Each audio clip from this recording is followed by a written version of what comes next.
The Devil's Footprints, unexplained tracks across 100 miles.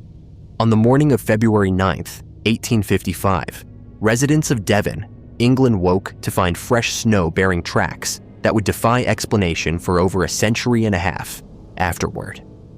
The prints appeared to have been made during the night, creating a trail that extended across more than 100 miles of countryside, crossing the rooftops of houses, scaling 14-foot walls, passing through narrow pipes and drainages that no normal creature could navigate, continuing in an unbroken line across the River Exe, where no bridge existed, ascending and descending without deviation from their perfectly straight course.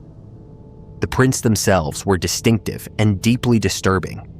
They resembled hoof marks, small impressions roughly 4 inches long by 2 3/4 inches wide, but they appeared in single file, one after another in a perfectly straight line, as if whatever made them walked on 2 legs rather than 4, as if a bipedal creature with hooves had walked through Devon that night, covering impossible distance, traversing impossible obstacles, leaving a trail that suggested not an animal or human, but something else entirely, something that moved according to rules that didn't match any creature known to exist, something that people immediately, instinctively, identified with the devil himself. Because what else walks with hooves, in a straight line across 100 miles, over rooftops and through spaces too small for anything to pass, leaving tracks that appeared nowhere near human or animal, but rather like something from hell had decided to tour the English countryside and left its signature for everyone to see when morning came.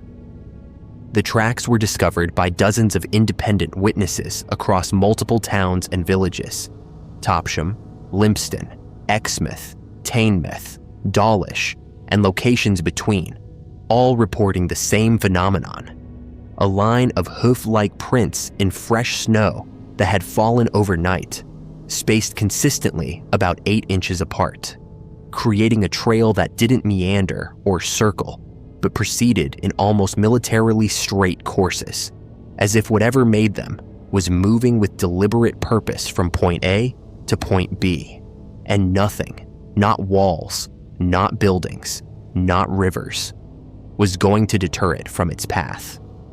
The consistency of the reports is what makes the incident so compelling. These weren't isolated claims from a single location that could be dismissed as hoax or misidentification. Multiple communities witnessed the same tracks, described them in identical terms, and were collectively baffled by how any creature could have created them, given their distribution and the obstacles they crossed. The tracks went over rooftops, not around houses, but up one side, across the roof, and down the other side, maintaining the same spacing and appearance, as if gravity didn't affect whatever made them, as if walking vertically up a wall and across a pitched roof was as natural as walking on flat ground.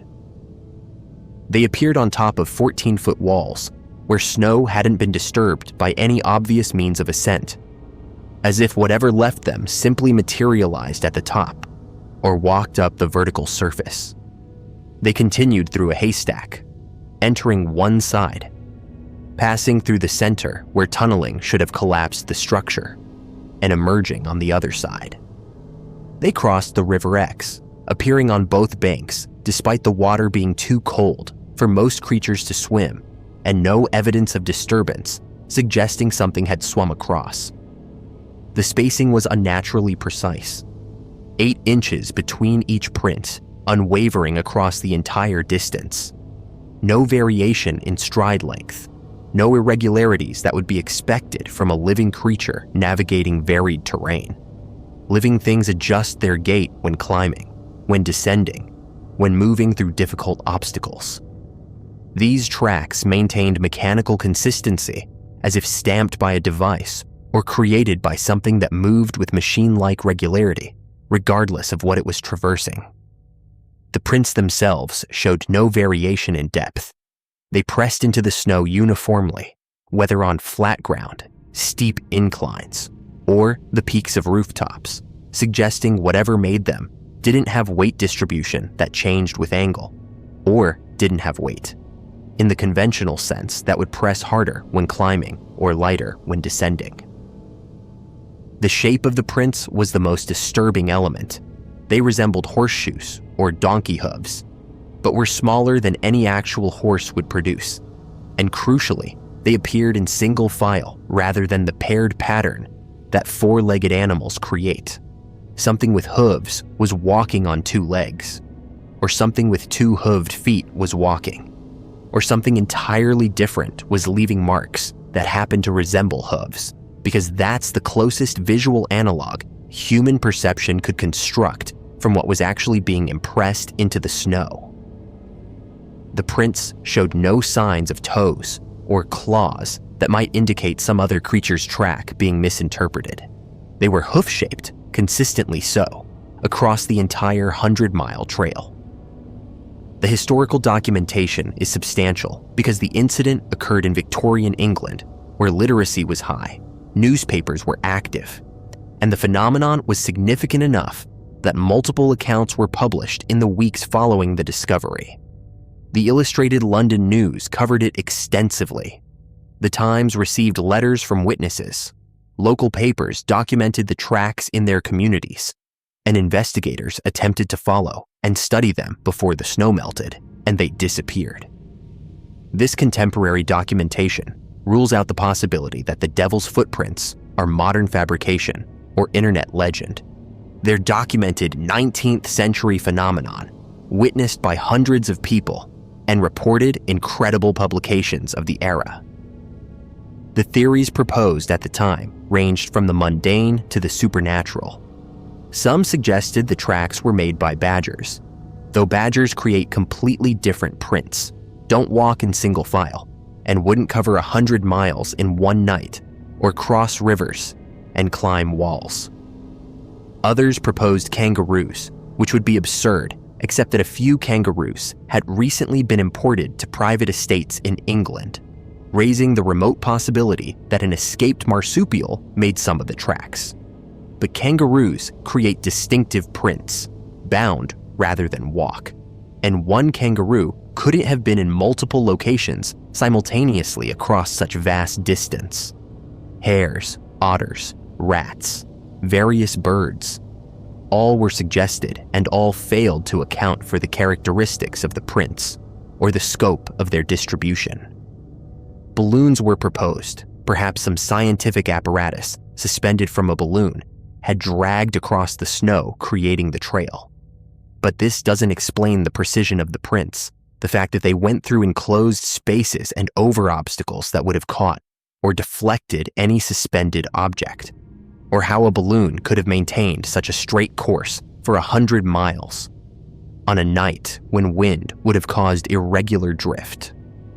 The balloon theory requires assuming the prints were made by something dragging from a flying object, but the prints showed defined shapes pressing down into snow, not the smeared or erratic marks that dragging would create. The supernatural explanation that many witnesses embraced immediately was that Satan himself or a demon had walked through Devon that night. The hoof marks were his signature, his calling card, evidence that evil had a physical presence and had chosen to manifest in southern England for reasons that could only be terrifying. The Victorian era was religious and superstitious enough that this explanation was taken seriously by significant portions of the population. Churches were packed the following Sunday as people sought protection and understanding. Some refused to leave their homes after dark. The psychological impact was profound. An entire region had been confronted with physical evidence that something incomprehensible and potentially malevolent had moved through their communities while they slept. The hoax theory is inevitable. Perhaps someone or a group created the tracks deliberately to cause panic or confusion. But the logistics of creating a 100-mile trail of consistent prints across multiple communities, over rooftops and walls, in a single night without being observed by anyone, using a method that produced perfectly spaced, hoof-shaped impressions, defeats plausibility.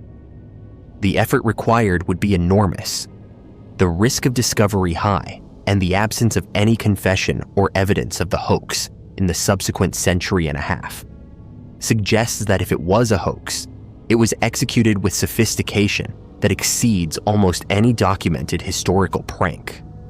Modern theories have proposed unusual weather phenomena, cyclones or atmospheric conditions that created patterns in the snow that looked like prints. But meteorological formations don't create discrete, hoof-shaped impressions spaced regularly, don't follow straight courses over varied terrain, and don't press into snow with the definition that witnesses described. Natural snow formations can create strange patterns, but they don't mimic the appearance of an animal track with such consistency that multiple observers in different locations describe them identically. Some researchers have suggested the tracks were made by multiple animals, that what appeared to be a continuous trail was actually several different sets of tracks from different creatures that coincidentally created a pattern that seemed connected. This might explain the distribution, but struggles with the consistency of description. Witnesses weren't describing vaguely similar tracks. They were describing identical tracks that appeared to be part of a single trail, unless multiple creatures of the same species all decided to walk through Devon on the same night, following similar paths and producing identical prints. The coincidence required makes this explanation implausible. There are also theories involving experimental technology or vehicles that were being tested in the area and that created the tracks as a byproduct of their operation. Victorian England was the height of the Industrial Revolution, and secret experiments were certainly conducted. But what technology in 1855 could produce this effect?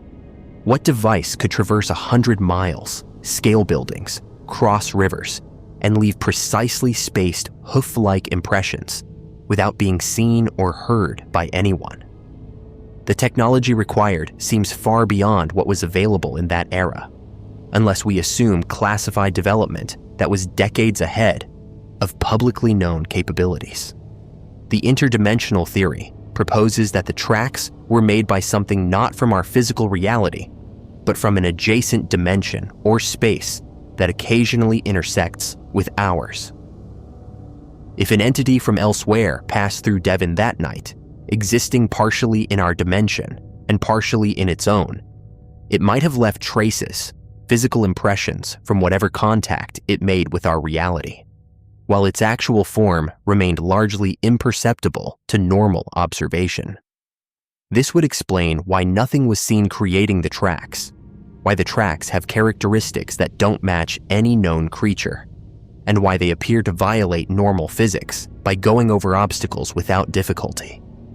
The entity was moving through space that included both our dimension and others, and the tracks are the artifact of that movement impressing on our physical snow.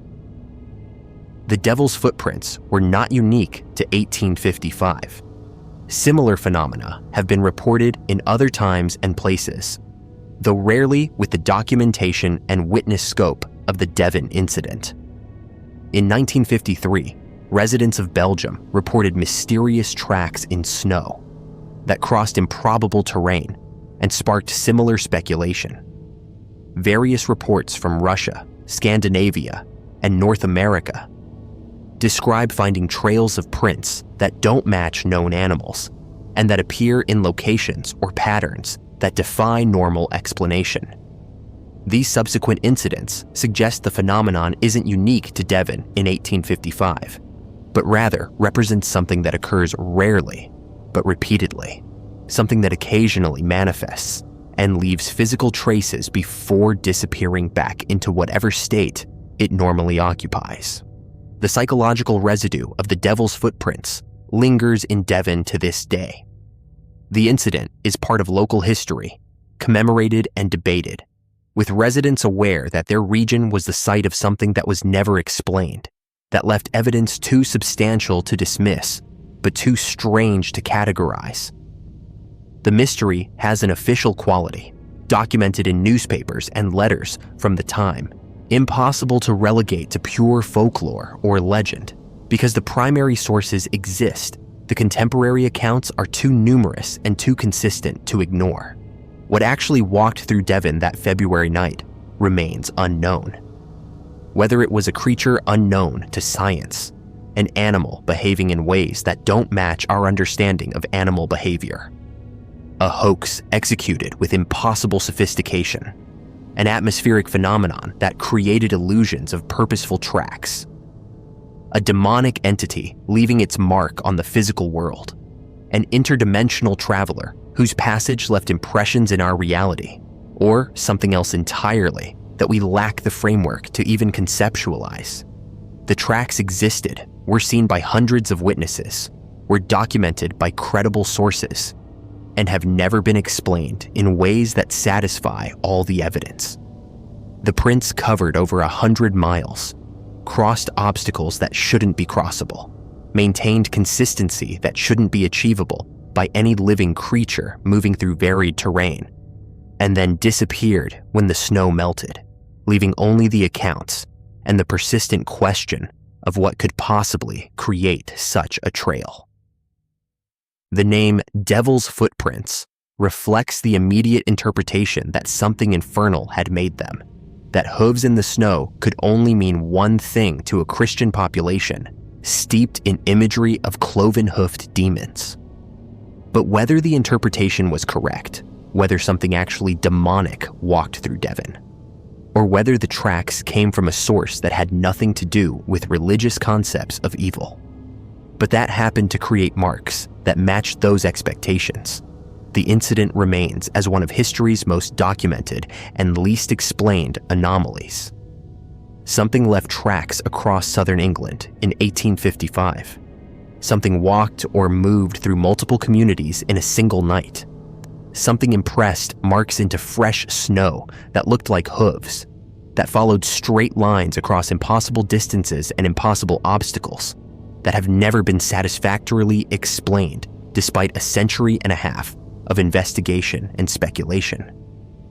The Devil's Footprints walked through Devon once and left behind a mystery that endures because the evidence was too real to dismiss, too strange to explain, too consistent across too many witnesses to attribute to error or imagination, proving that sometimes the world produces phenomena that defy every attempt at rational explanation, that leave physical traces no theory can fully account for, that remain as permanent questions in the historical record, marks in the snow that melted away, but that the mystery they represent has never dissolved, has never been resolved, remains as vivid now as it was the morning residents of Devon looked out their windows and saw that something with hooves had walked through their world during the night, had left its signature across 100 miles of countryside, and had vanished before dawn without anyone seeing what made the marks. What walked with such inhuman consistency and such improbable ability to traverse obstacles? What left its calling card in the snow and then disappeared back into whatever realm it came from, leaving only the tracks, only the mystery, only the certainty that something happened that February night in 1855 that no one has ever managed to fully explain, something that walked where it shouldn't have been able to walk, left prints that shouldn't exist, and entered history as the Devil's Footprints, a name that captures both the appearance of the evidence and the terrifying possibility that maybe, just maybe, that's exactly what they were. What? The Black Knight satellite, ancient alien observer in Earth's orbit. There's something in orbit around Earth that nobody claims to have put there. At least, that's what the theory suggests. For decades, reports have circulated about an object circling our planet in a polar orbit, an object that appears in photographs, that gets picked up on radar, that amateur radio operators claim to have detected. It's been called the Black Knight satellite, and according to those who believe in its existence, it's been watching us for thousands of years, perhaps tens of thousands, placed in orbit by an intelligence that existed long before humanity developed spaceflight. The idea of an ancient alien probe silently observing our civilization, recording our development, waiting for something, has captivated conspiracy theorists and raised questions about what else might be up there that we don't acknowledge or understand. The story of the Black Knight begins, depending on who's telling it, in 1899, when Nikola Tesla claimed to have detected unusual radio signals while conducting experiments at his laboratory in Colorado Springs. Tesla was working with high-voltage electrical systems and primitive radio receivers, attempting to explore wireless transmission of energy and communication. He reported picking up repetitive signals that seemed artificial, structured, intelligent. Tesla believed he had intercepted communications from another planet, possibly Mars. Mainstream science dismissed his claims, attributing the signals to natural phenomena or terrestrial sources. But those who follow the Black Knight theory point to this as the first human detection of transmissions from the satellite. Signals that had been broadcasting for millennia, finally picked up by technology sophisticated enough to receive them.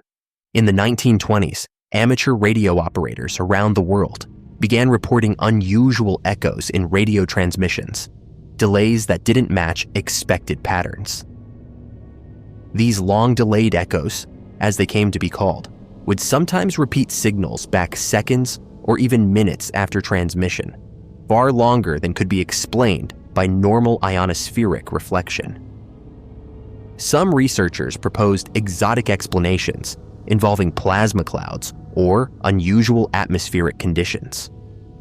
But others wondered if something in orbit was receiving, storing, and retransmitting these signals. The pattern of delays seemed to vary in ways that some interpreted as deliberate, as if the echoes contained information, a message encoded in the timing. The 1950s brought the space age and more concrete reports of anomalous objects in Earth orbit. In 1954, newspapers reported that the US Air Force had detected 2 satellites orbiting Earth. This was 3 years before the Soviet Union launched Sputnik, the first acknowledged artificial satellite. The Pentagon initially confirmed the detection, then quickly retracted it, claiming the objects were asteroids or natural phenomena. But asteroids don't maintain stable orbits around Earth, and the objects were described as being in polar orbits, paths that pass over both poles, uncommon for natural capture by Earth's gravity. The story disappeared from mainstream coverage, but it planted the seed for what would become the Black Knight legend. Then came the most famous piece of evidence, a series of photographs taken in 1998 during the STS-88 mission, the first space shuttle mission to the International Space Station. Among the thousands of images captured, several show what appears to be a dark, irregularly shaped object against the backdrop of Earth. It's clearly artificial in appearance, with what look like structural elements, panels, or surfaces that catch the light in specific ways. NASA identified the object as a thermal blanket that had come loose during an EVA, a piece of insulation that had drifted away from the work site.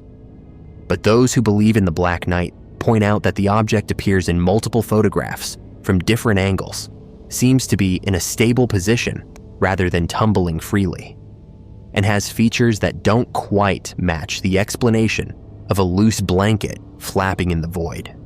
The thermal blanket explanation is the official position, and photographic analysis does suggest the object could be debris from the mission itself. But the Black Knight theory had already been building for decades before these photographs emerged, and believers see them as confirmation rather than the origin of the mystery. They argue that what was captured on camera is only the latest sighting of something that's been there far longer, something that occasionally becomes visible when conditions are right, or when it wants to be seen.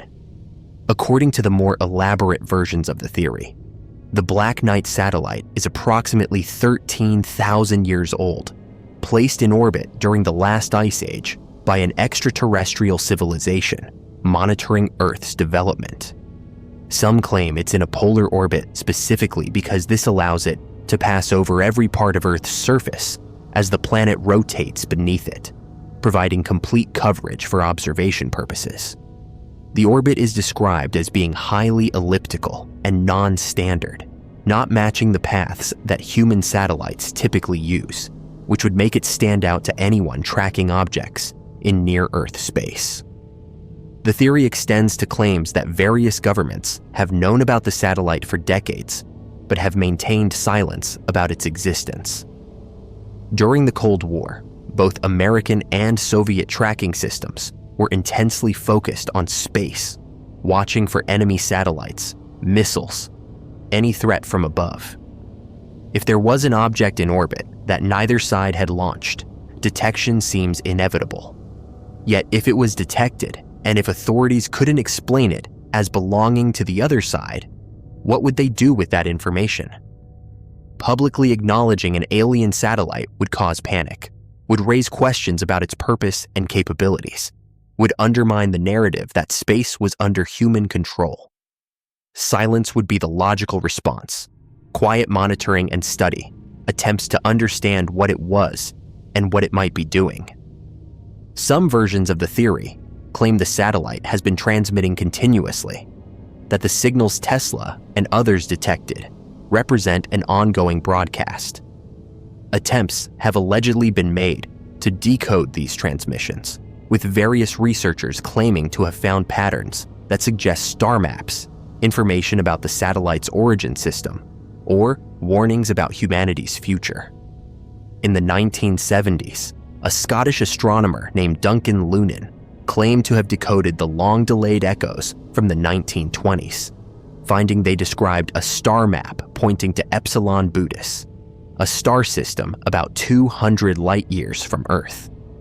Lunan suggested the satellite might be a probe from that system, placed in orbit around Earth thousands of years ago, sending information back or leaving messages for us to find when we became technologically capable.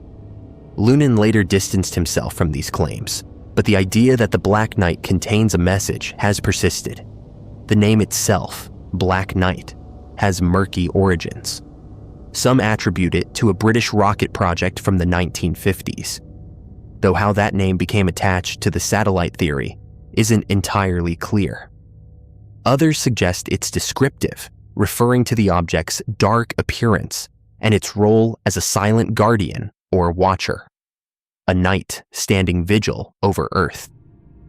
The lack of a clear origin for the name adds to the mystery, as if the satellite itself is so old, so embedded in our collective awareness, that we've been calling it something without remembering why. Skeptics point out that space is full of debris, that thousands of objects orbit Earth, that misidentifications are common, and that the pieces of the Black Knight story come from different sources and different time periods, woven together into a narrative that doesn't hold up under scrutiny. They note that the 1950s detection of satellites before Sputnik was likely a miscommunication or error, that long-delayed echoes have been explained by natural phenomena, that Tesla's signals were probably terrestrial radio interference, and that the 1998 photographs show exactly what NASA says they show: lost insulation floating in orbit. Each individual piece, examined independently, has explanations that don't require ancient aliens. But those who believe in the Black Knight argue that the pattern is what matters, that the accumulation of reports across different decades, different technologies, different observers, all pointing towards something unexplained in orbit, suggests more than coincidence or misidentification. They ask why certain space agencies seem reluctant to discuss certain objects, why some radar tracks get classified, why certain photographs taken by astronauts aren't released or are only made public years later with minimal context. The nature of space monitoring and satellite tracking means much of the data is classified for national security reasons, which creates gaps where speculation can flourish. There's also the question of what such a satellite would be doing if it exists.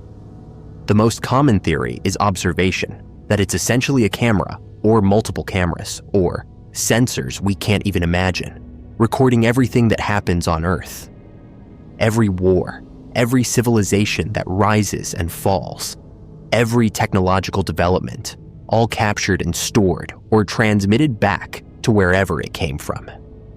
The idea that we've been under surveillance for thousands of years, that our entire history is recorded somewhere, watched by intelligences we can't communicate with or comprehend, is both fascinating and deeply unsettling. Are we a science project, a reality show for alien viewers, a quarantined species being monitored to see if we'll destroy ourselves or achieve something worthy of contact? Some theories suggest the satellite is automated, a von Neumann probe designed to travel between star systems, replicate itself, and study developing civilizations.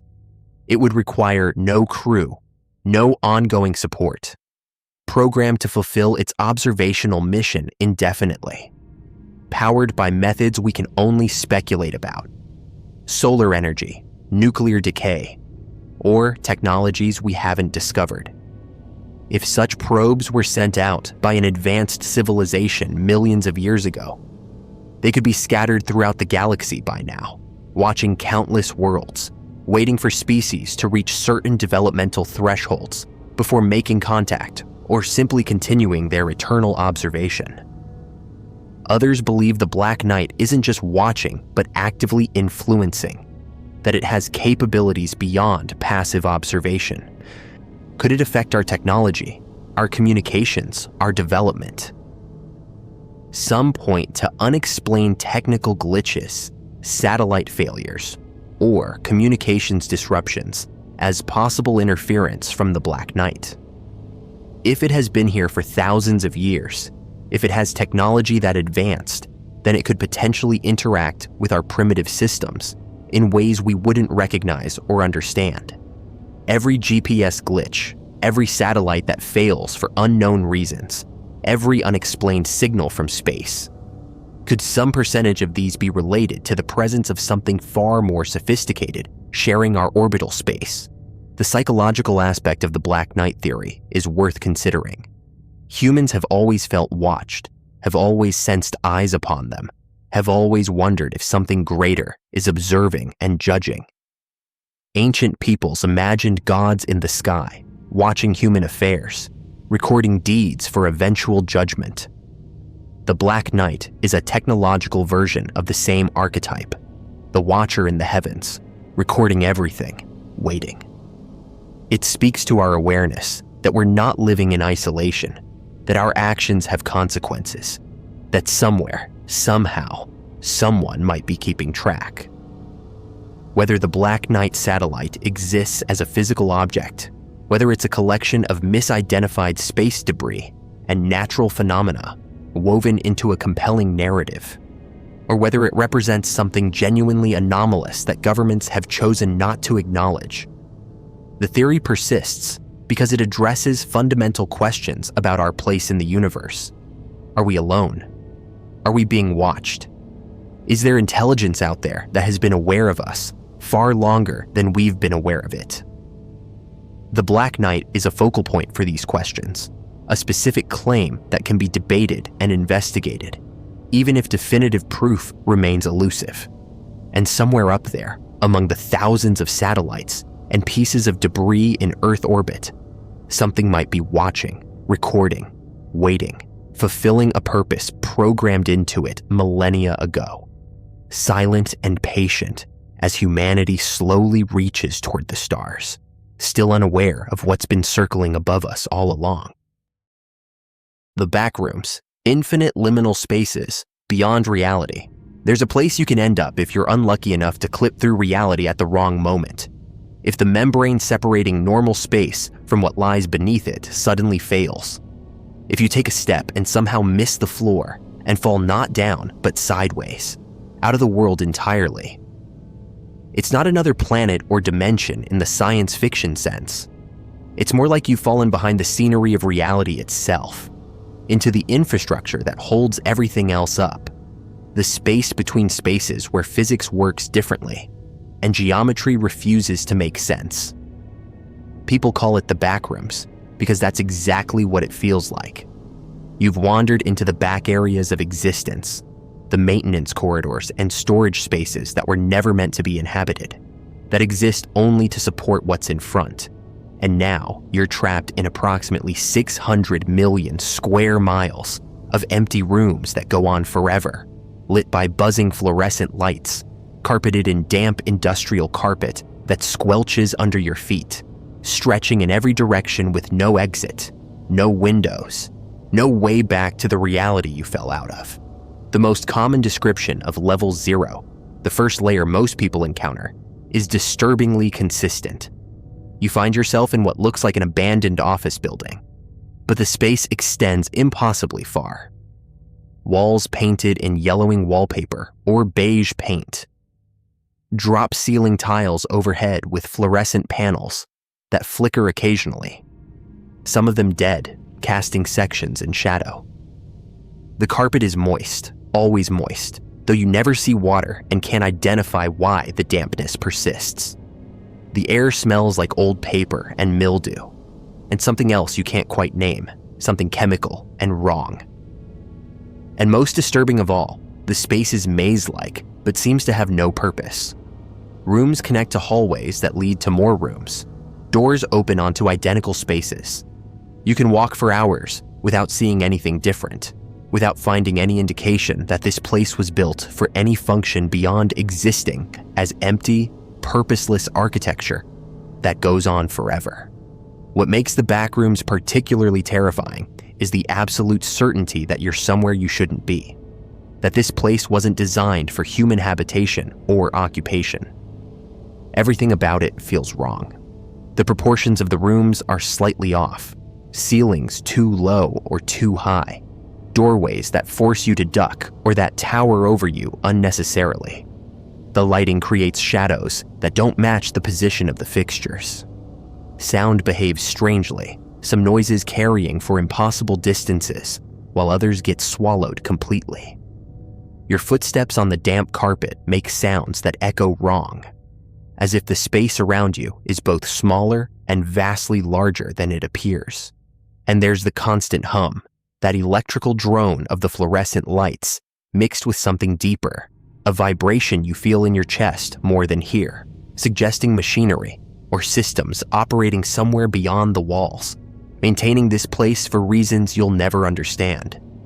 Time doesn't work correctly in the back rooms. People report losing track of how long they've been wandering, unable to distinguish between hours and days. There's no natural light, no windows, no way to mark the passage of time except by exhaustion and the demands of your body for sleep and food. But even these become unreliable. You might feel like you've been walking for days, but your watch, if it still works, shows only hours have passed.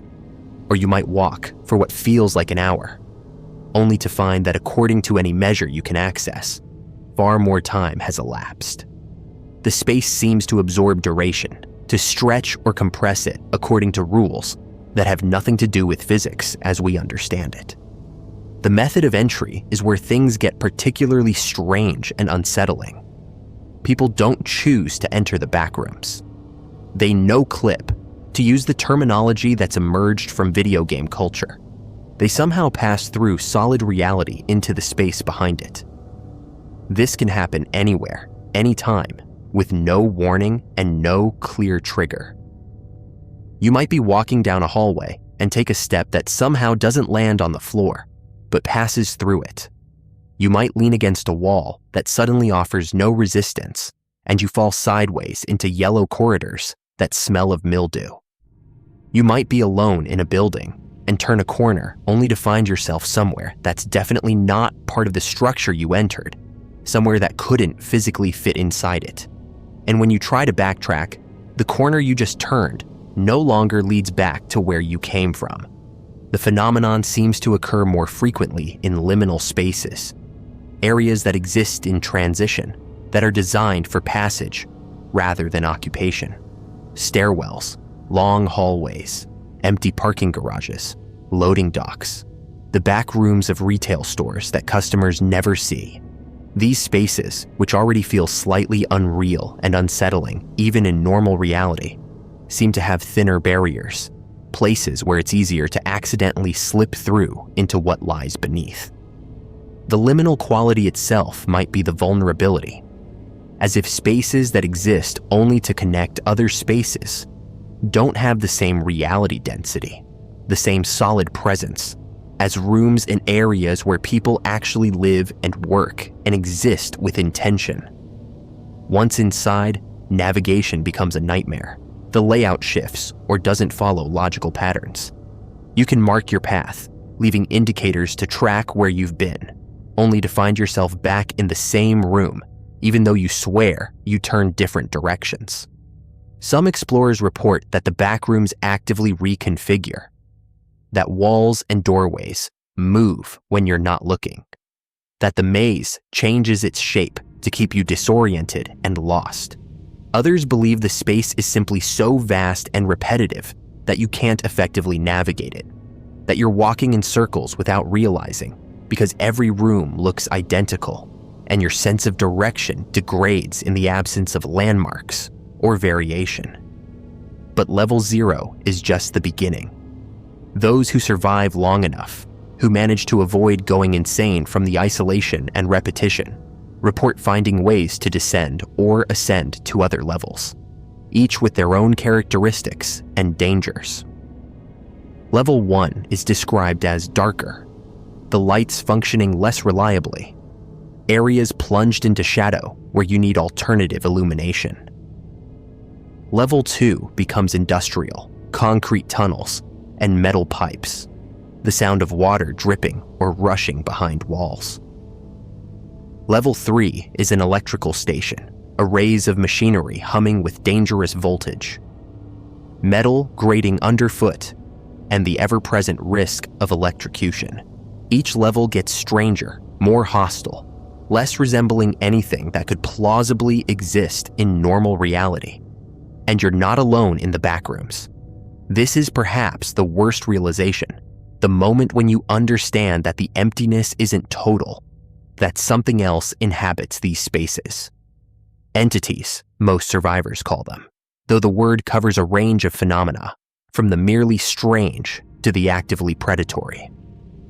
Some entities seem to be former humans who've been there so long they've changed, degraded into things that still vaguely resemble people, but have lost critical elements of humanity.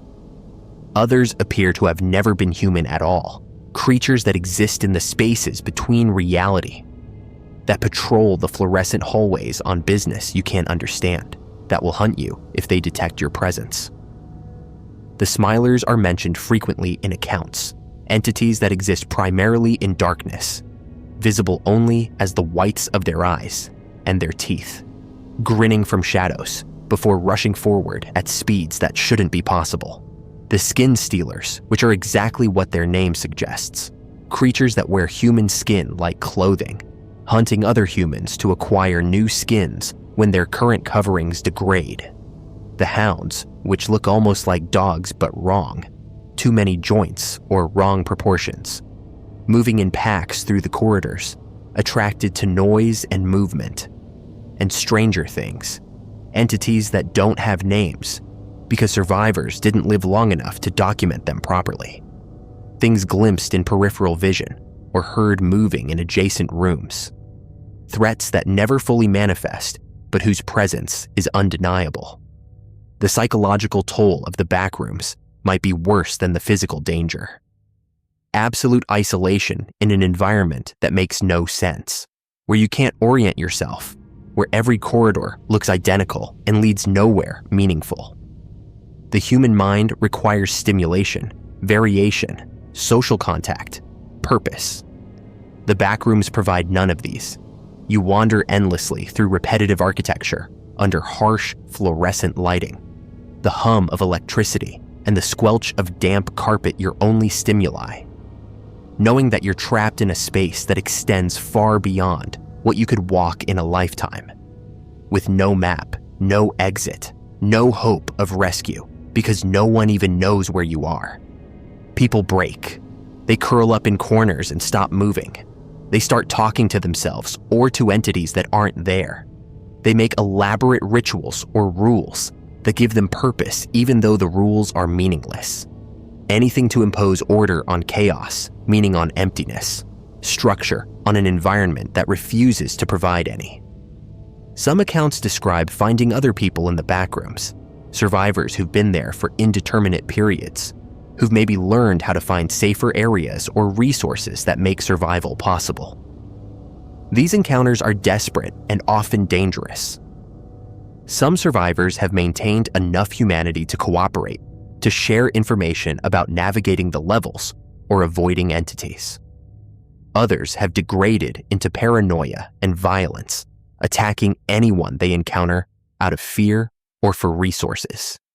And some might not be survivors at all, but mimics, entities that appear human until you're close enough that it's too late to escape, that use the desperate human need for social contact as a lure. There are theories about what the backrooms actually are. Some propose it's a pocket dimension, a separate reality that exists parallel to ours, accessible through flaws or weak points in the barrier between worlds. Others suggest it's a construct, something built by intelligence we can't comprehend for purposes we'll never understand. Maybe a testing ground, or storage facility, or prison for beings that perceive reality differently than humans do. Some believe it's a manifestation of collective unconscious, the accumulated psychic weight of all the liminal spaces humans have created, office buildings and storage facilities, and empty corridors, somehow coalescing into an actual space that exists outside normal geography. The most disturbing theory is that the backrooms are infrastructure, the literal backrooms of reality, the space where the architecture supporting our universe is located. What we experience as normal reality is the facade, the finished surface, but underneath and behind it is this vast network of maintenance corridors and empty rooms where the actual machinery of existence operates. When you no-clip, you're not traveling to another dimension. You're simply falling behind the scenery, ending up in areas that were never meant to be accessed by conscious beings, but that must exist for the conscious accessible areas to function. And if this is true, if the backrooms are fundamental infrastructure, then the entities inhabiting them might be maintenance workers or security systems, things that exist to keep the machinery running, that regard human intruders the way we'd regard a bug that somehow got inside a computer case, unwelcome, potentially damaging, to be removed or eliminated.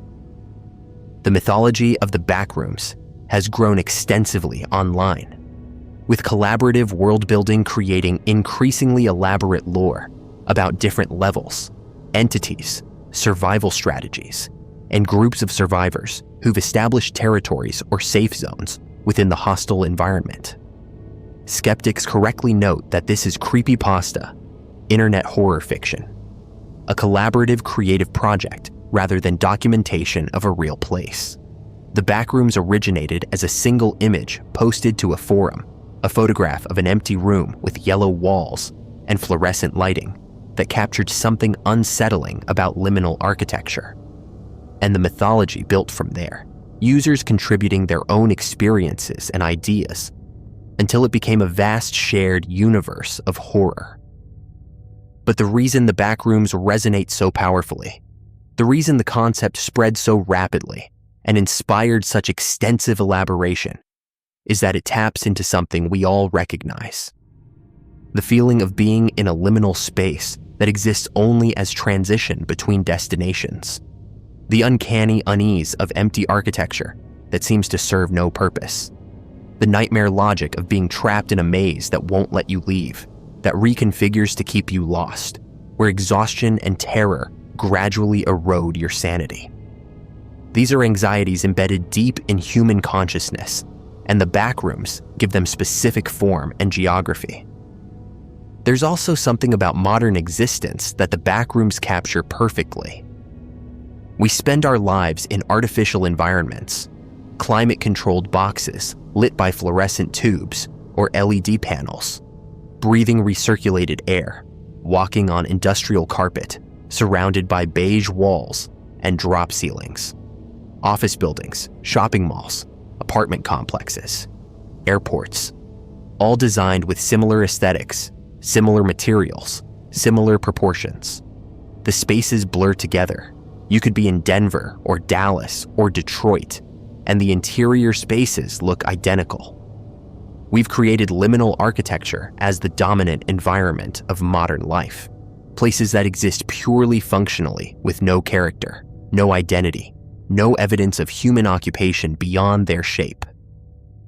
The backrooms are just the logical extension, the pure distillation of this aesthetic, stripped of even the minimal purpose that normal buildings serve. Whether the backrooms exist as actual place you could physically enter, as psychological space that people experience during mental breaks or sleep paralysis, or purely as collective fiction that resonates because it articulates modern anxieties, doesn't change the fact that the concept has power. It speaks to the fear of being lost, of being alone, of being trapped in an environment that makes no sense and offers no comfort.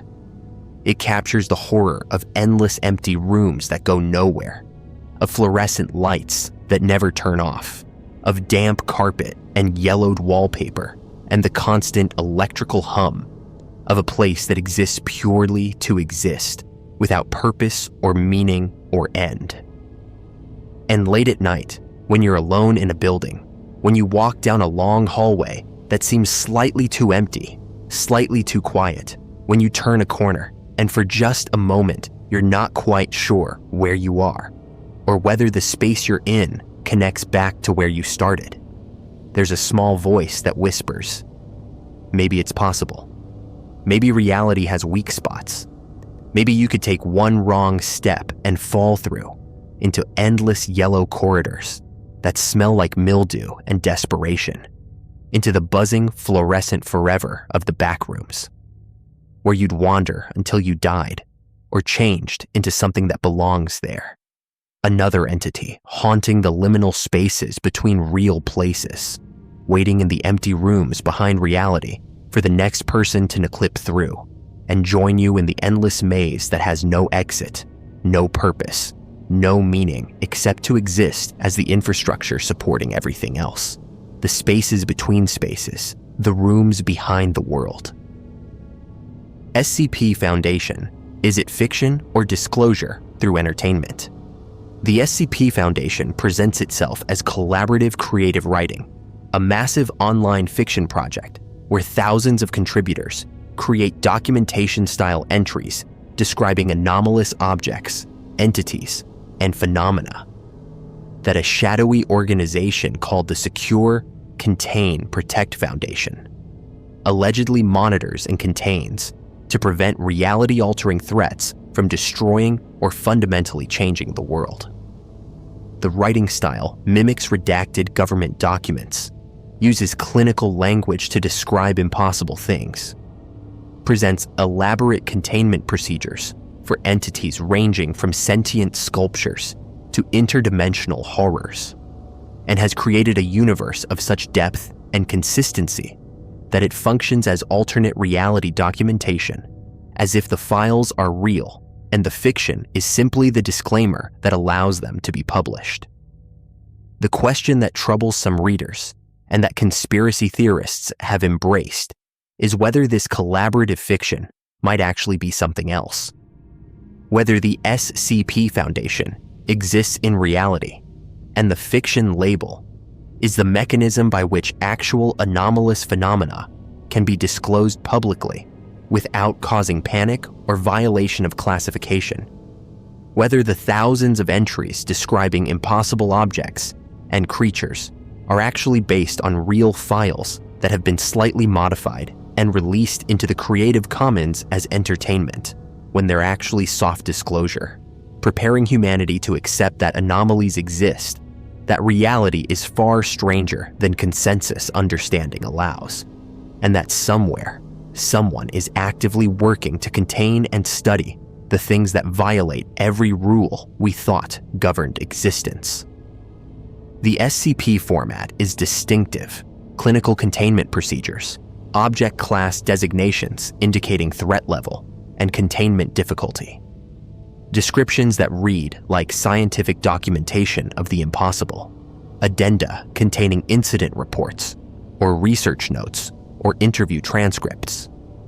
The writing quality varies because thousands of authors contribute, but the best entries achieve remarkable verisimilitude, creating the sense that you're reading leaked classified documents, that the information you're accessing was never meant for public consumption, that you've stumbled into something real masquerading as fiction.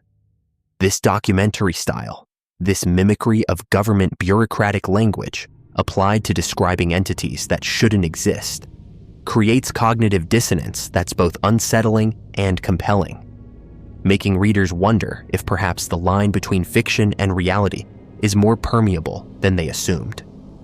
The theory that SCP represents disclosure through entertainment proposes several mechanisms.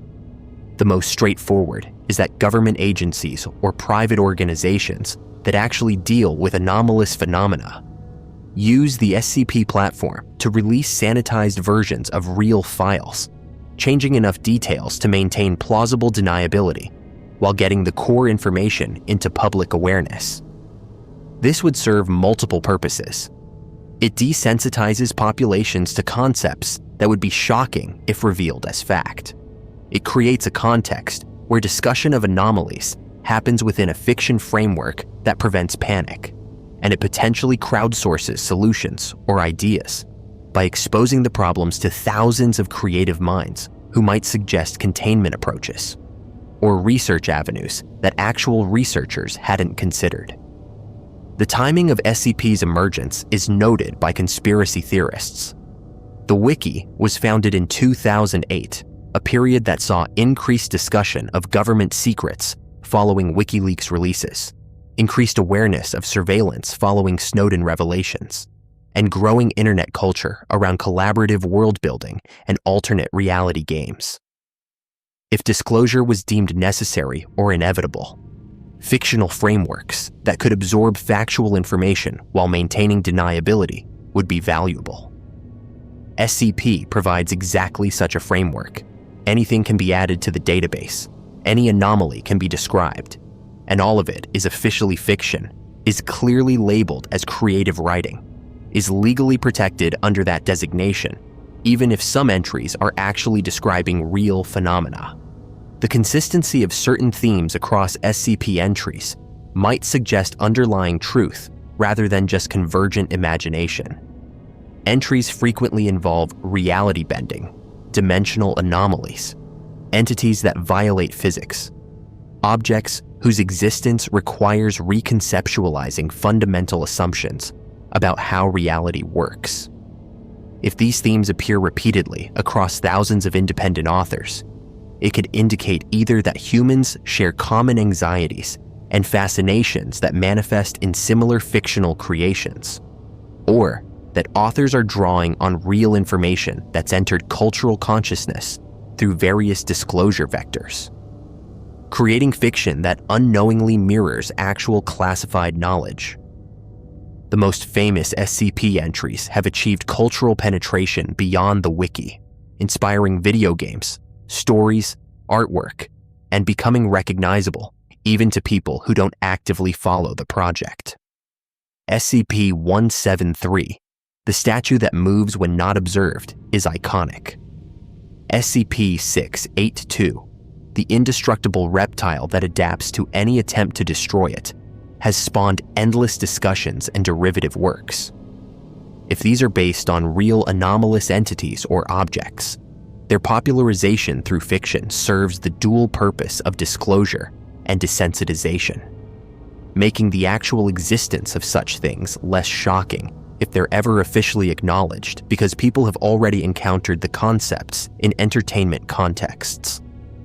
The containment procedures described in SCP entries, while often elaborate to the point of absurdity, sometimes include elements that seem oddly specific or technically sophisticated, suggesting either authors with deep knowledge of actual security protocols or authors who are describing procedures that actually exist for containing real anomalies. The bureaucratic detail, the consideration of edge cases, the multiple levels of redundancy. These characteristics match how actual high-security facilities and hazardous materials handling work, suggesting that whoever writes the best SCP entries either has intimate knowledge of such systems or is adapting actual containment protocols for fictional anomalies. The psychological impact of certain SCP entries also suggests either extremely skilled horror writing or descriptions of genuinely disturbing phenomena that have been slightly fictionalized. Entries that produce lasting unease, that create sense of existential dread, or that touch on concepts that feel true even though they shouldn't, might be resonating because they're closer to reality than readers consciously recognize. The human mind can sense truth even when it's presented in fictional context, can respond to information at levels below conscious awareness, can know that something is real even when it's labeled as imaginary.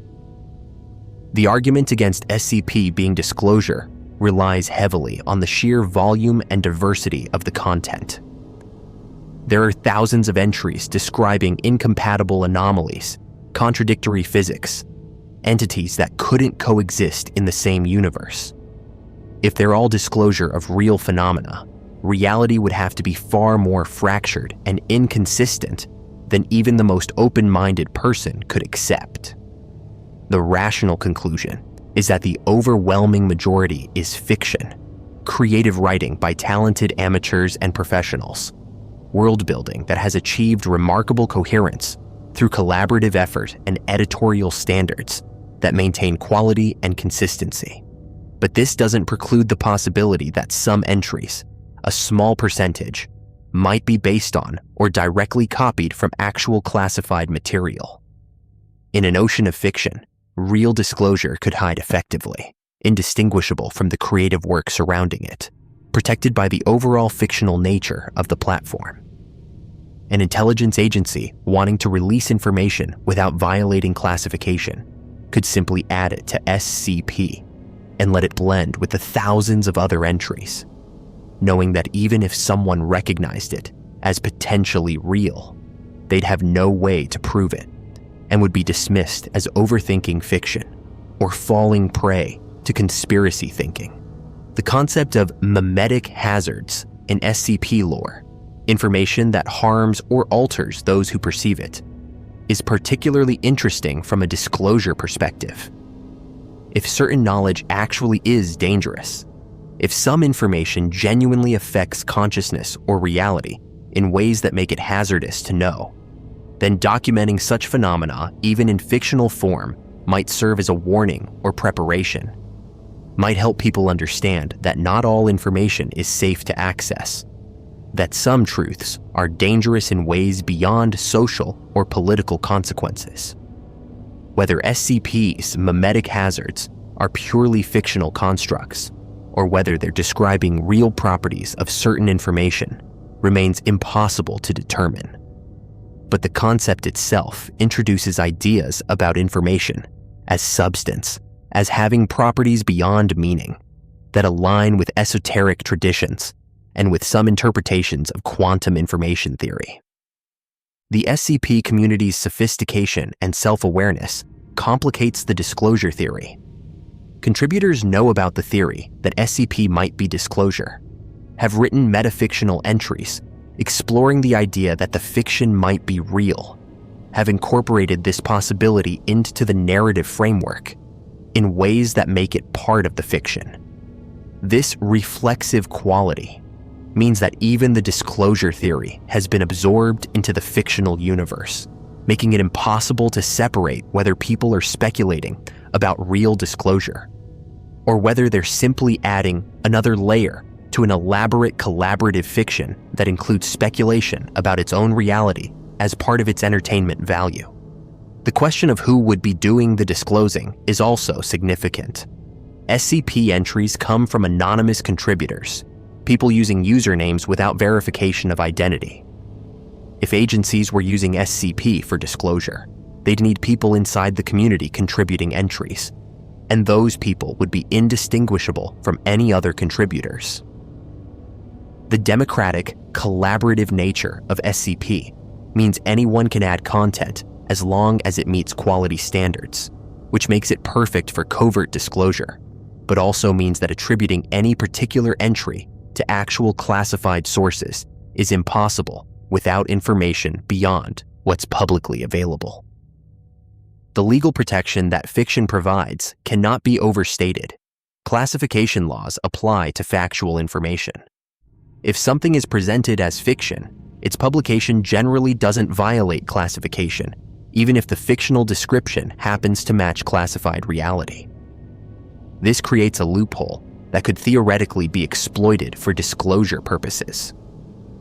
Someone with access to classified information about anomalies could write it up as an SCP entry, publish it as fiction, and be legally protected because they're not claiming it's real, not using it to inform policy or decisions, simply contributing to a collaborative creative project that's explicitly fictional. Whether SCP is disclosure or pure fiction might be a question that can never be definitively answered from outside classified channels. If it is disclosure, those with clearance would know but couldn't confirm it publicly without violating the very classifications the disclosure method is designed to work around. If it's pure fiction, there's no authoritative source that can prove a negative, that can confirm absolutely that no entry has ever been based on real classified phenomena. We're left in epistemological uncertainty, able to argue either position but unable to prove either conclusively. What's undeniable is that SCP has created a cultural framework where anomalies are discussed extensively, where people engage with concepts about reality that go far beyond consensus materialism, where the idea that the world contains impossible things monitored by shadow organizations has become familiar and almost comfortable through fictional exposure. Whether this familiarity is purely entertainment, whether it's accidental preparation for eventual official disclosure of anomalous phenomena, or whether it's deliberate desensitization to make actual disclosure less shocking, if it occurs, the effect is the same.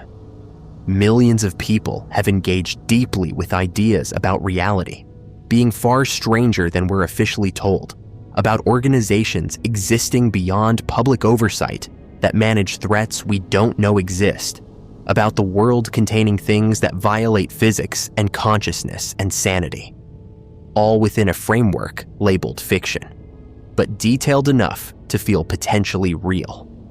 The SCP Foundation exists as collaborative fiction, as entertainment, as creative world building that has achieved remarkable depth and cultural impact.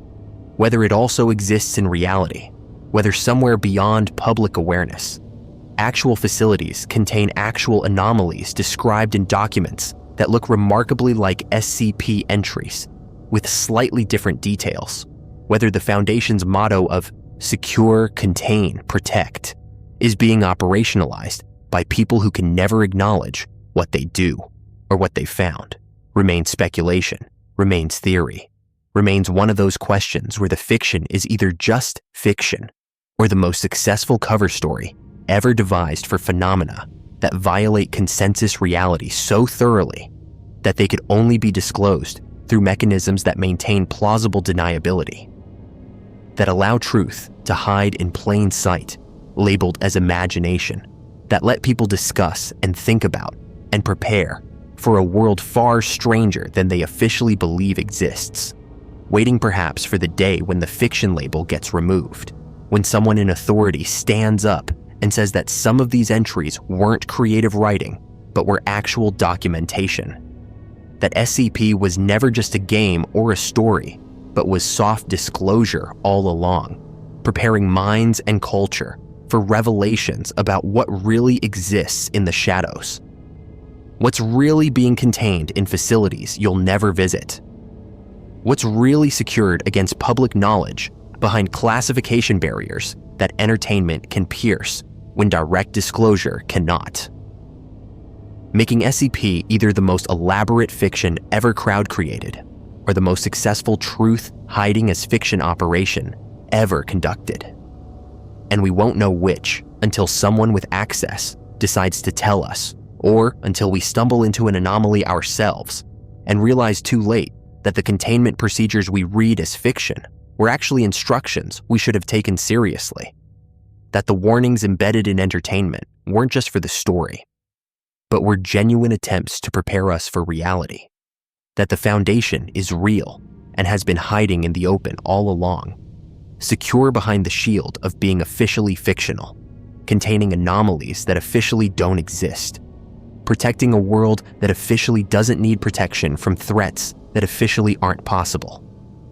All while we read the files and enjoy the horror and never quite believe that any of it could be true, which might be exactly the point, might be exactly how disclosure works when truth is too strange to be believed, too disruptive to be announced, too dangerous to be confirmed, leaving SCP hovering forever in that liminal space between fiction and reality, where the best secrets hide, where disclosure happens in plain sight, labeled as imagination, where we're told everything while being assured it's nothing, where the truth wears fiction as camouflage and waits patiently for the moment when everyone realizes that what they thought was entertainment was actually education, was actually preparation, was actually the Foundation itself, showing us exactly what it does and what it protects us from. Confident that the fiction label would prevent anyone from believing until belief became unavoidable, until the anomalies could no longer be contained, until reality itself broke down enough that official acknowledgement became necessary, and people raised on SCP would be less shocked than those who never engaged with the fiction that might, terrifyingly, have been fact all along. The Alaska Triangle. More disappearances than the Bermuda Triangle. There's a region in Alaska, roughly bounded by Juneau in the southeast, Anchorage to the south central, and Barrow up on the northern coast, that has swallowed more people than the Bermuda Triangle ever claimed, though it receives a fraction of the attention. Since 1988 alone, over 16,000 people have vanished in this triangular expanse of wilderness, mountains, and ice. People who walked into the forest and never returned, who flew into valleys and were never seen again, who disappeared from populated areas in broad daylight, leaving no evidence of where they went or what happened to them. The sheer scale of disappearances is staggering, averaging roughly 4 missing persons for every 1,000 residents, a rate double what occurs anywhere else in the United States. Some of these disappearances have conventional explanations. Alaska is vast, unforgiving terrain where getting lost can mean death within hours, where nature kills efficiently through cold, predation, or accident. But thousands of cases don't fit those patterns, involve circumstances that suggest something beyond environmental hazards is operating in that region, something that takes people in ways that leave investigators baffled and families without answers, without bodies, without closure, without any indication of what fate befell those who entered the Alaska Triangle and joined the thousands who vanished there before them into mystery that deepens with every new disappearance that adds to the count. The term Alaska Triangle is relatively recent, but the phenomenon it describes is ancient.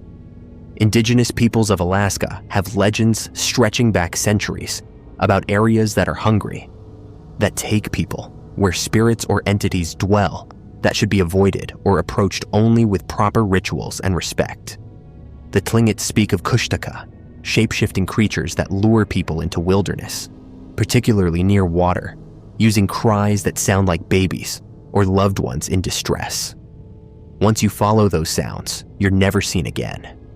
Other tribes describe regions where reality works differently, where time and space don't function normally, where the boundary between the physical world and spirit world is thin enough that people can slip through and become trapped in dimensions they can't escape from.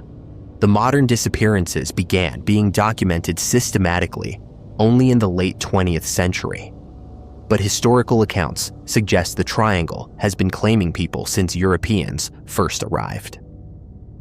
Russian fur traders in the 18th and 19th centuries wrote about expeditions that vanished completely, ships that sailed into Alaskan waters and were never heard from again despite calm weather and experienced crews.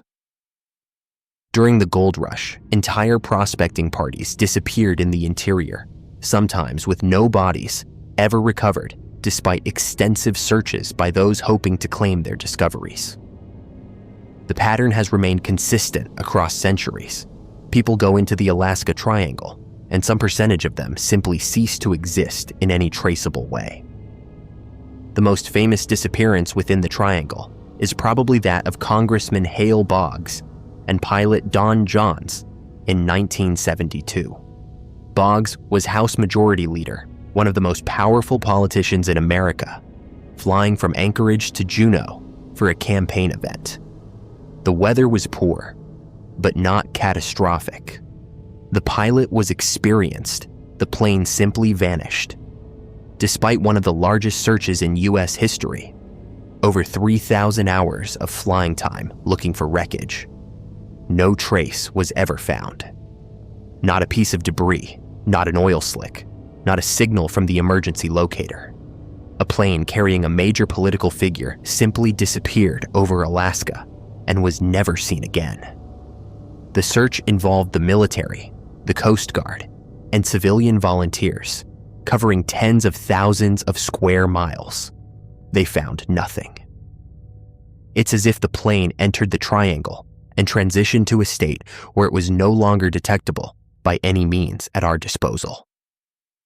The same year, a military transport plane disappeared in the same region under similar circumstances. Experienced crew, routine flight, suddenly gone without distress signal or wreckage. Both incidents remain unsolved, listed among the thousands of cases where people or vehicles entered the Alaska Triangle and simply stopped existing in any form we can find or measure. The vastness of Alaska is cited as explanation. The terrain is so rugged, so remote, that wreckage could lie undiscovered forever. But this doesn't explain the complete absence of debris fields, the lack of emergency beacon signals that should transmit for days, the failure to find any evidence whatsoever, despite concentrated searches involving sophisticated equipment and massive resource investment. Aircraft disappearances are particularly frequent in the Triangle. Small planes vanish with disturbing regularity. Pilots reporting normal conditions one moment and then going silent. Their planes never arriving at destinations and searches, finding nothing. Alaska has the highest rate of small plane usage in America. It's often the only practical way to reach remote communities, which partially explains the number of incidents. But even accounting for the high volume of flights, the disappearance rate is anomalous. Planes go missing in weather that shouldn't be catastrophic for experienced Alaskan pilots. They vanish in areas that have been searched thoroughly. And in some cases, wreckage is eventually found in locations that make no sense. Dozens of miles from the flight path, in terrain the plane shouldn't have been near, positioned in ways that suggest the plane didn't crash, but was placed. The Kushtaka legends take on disturbing relevance when you examine specific disappearance patterns.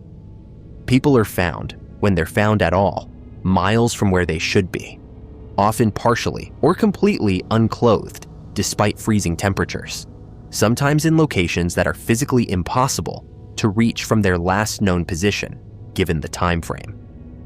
Bodies are occasionally recovered in states that don't match expected environmental exposure, preserved better than they should be, or decomposed faster, or showing injuries that aren't consistent with falls, animal attacks, or hypothermia. It's as if they experience something that doesn't fit into normal categories of what happens to lost people in wilderness. The Bennington Triangle in Vermont has similar characteristics on a smaller scale, and other locations globally show patterns of unexplained disappearances. but the Alaska Triangle's sheer size and the number of people it's claimed make it unprecedented. The area encompasses approximately 500,000 square miles of mountains, forests, tundra, glaciers, and coastline, terrain that ranges from impenetrable to barely accessible, even with modern equipment. Within this vast region, forces or factors that we don't understand seem to operate with particular intensity, creating conditions where normal rules of survival and discovery don't apply. Where people vanish more completely than seems possible, even accounting for environmental harshness. Electromagnetic anomalies have been proposed as one factor. Alaska sits near the magnetic North Pole, and the region experiences significant variations in magnetic field strength that can affect compass readings and potentially disrupt aircraft instruments and navigation systems. Some researchers suggest these magnetic anomalies might create conditions where reality itself becomes unstable, where dimensional barriers thin, where people or vehicles can slip between states of existence.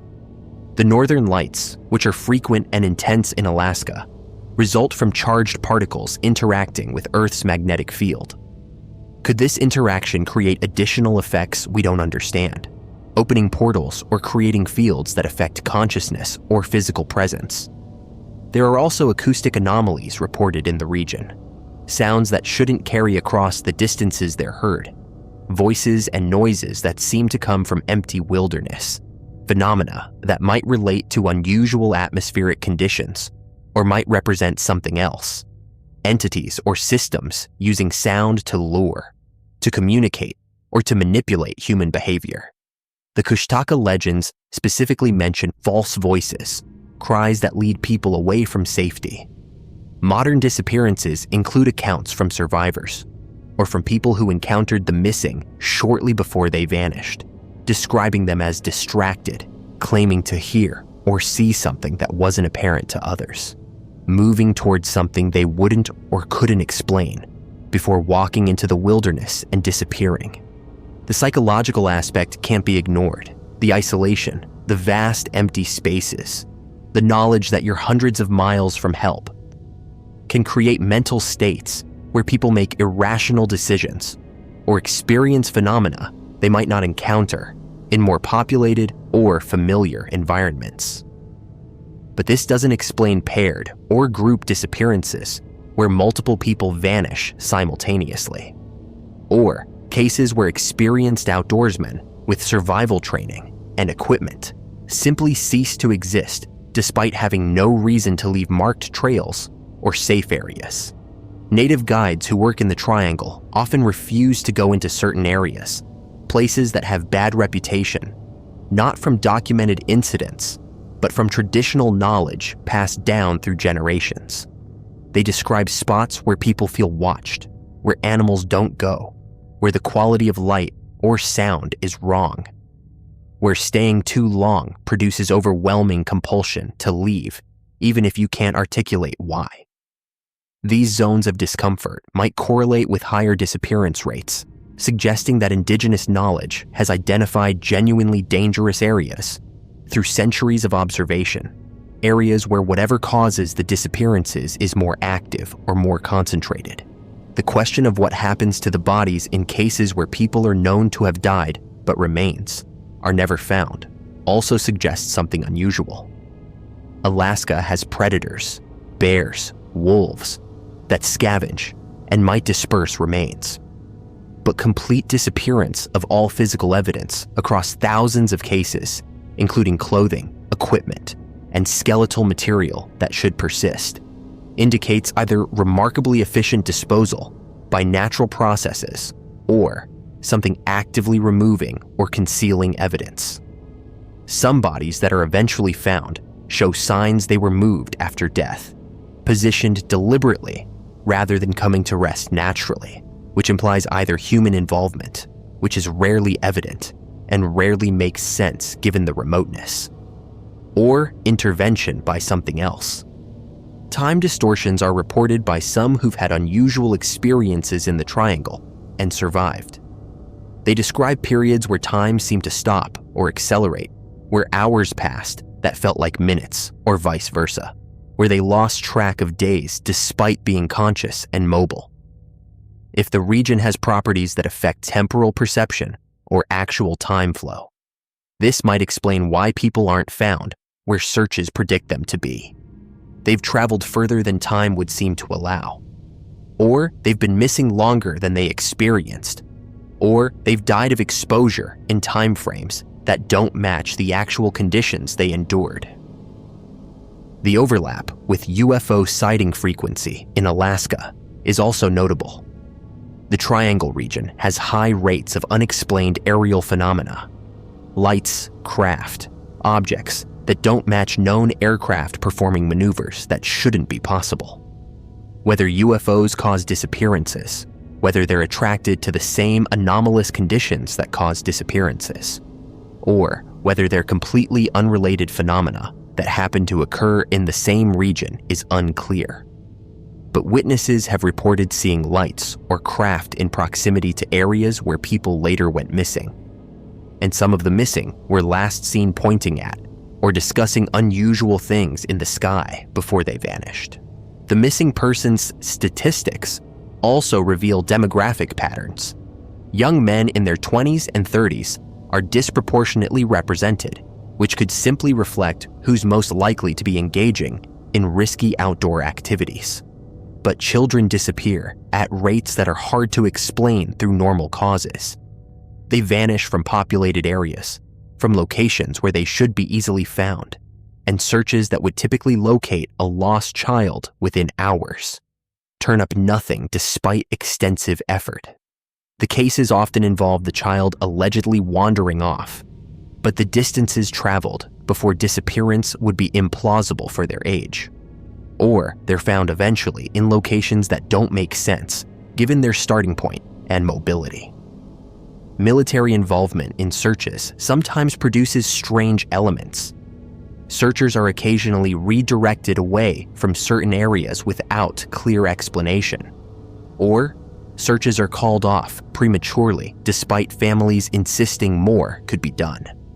Rumors persist about classified incidents, military personnel who've gone missing during operations in the Triangle, and whose cases are handled differently than civilian disappearances.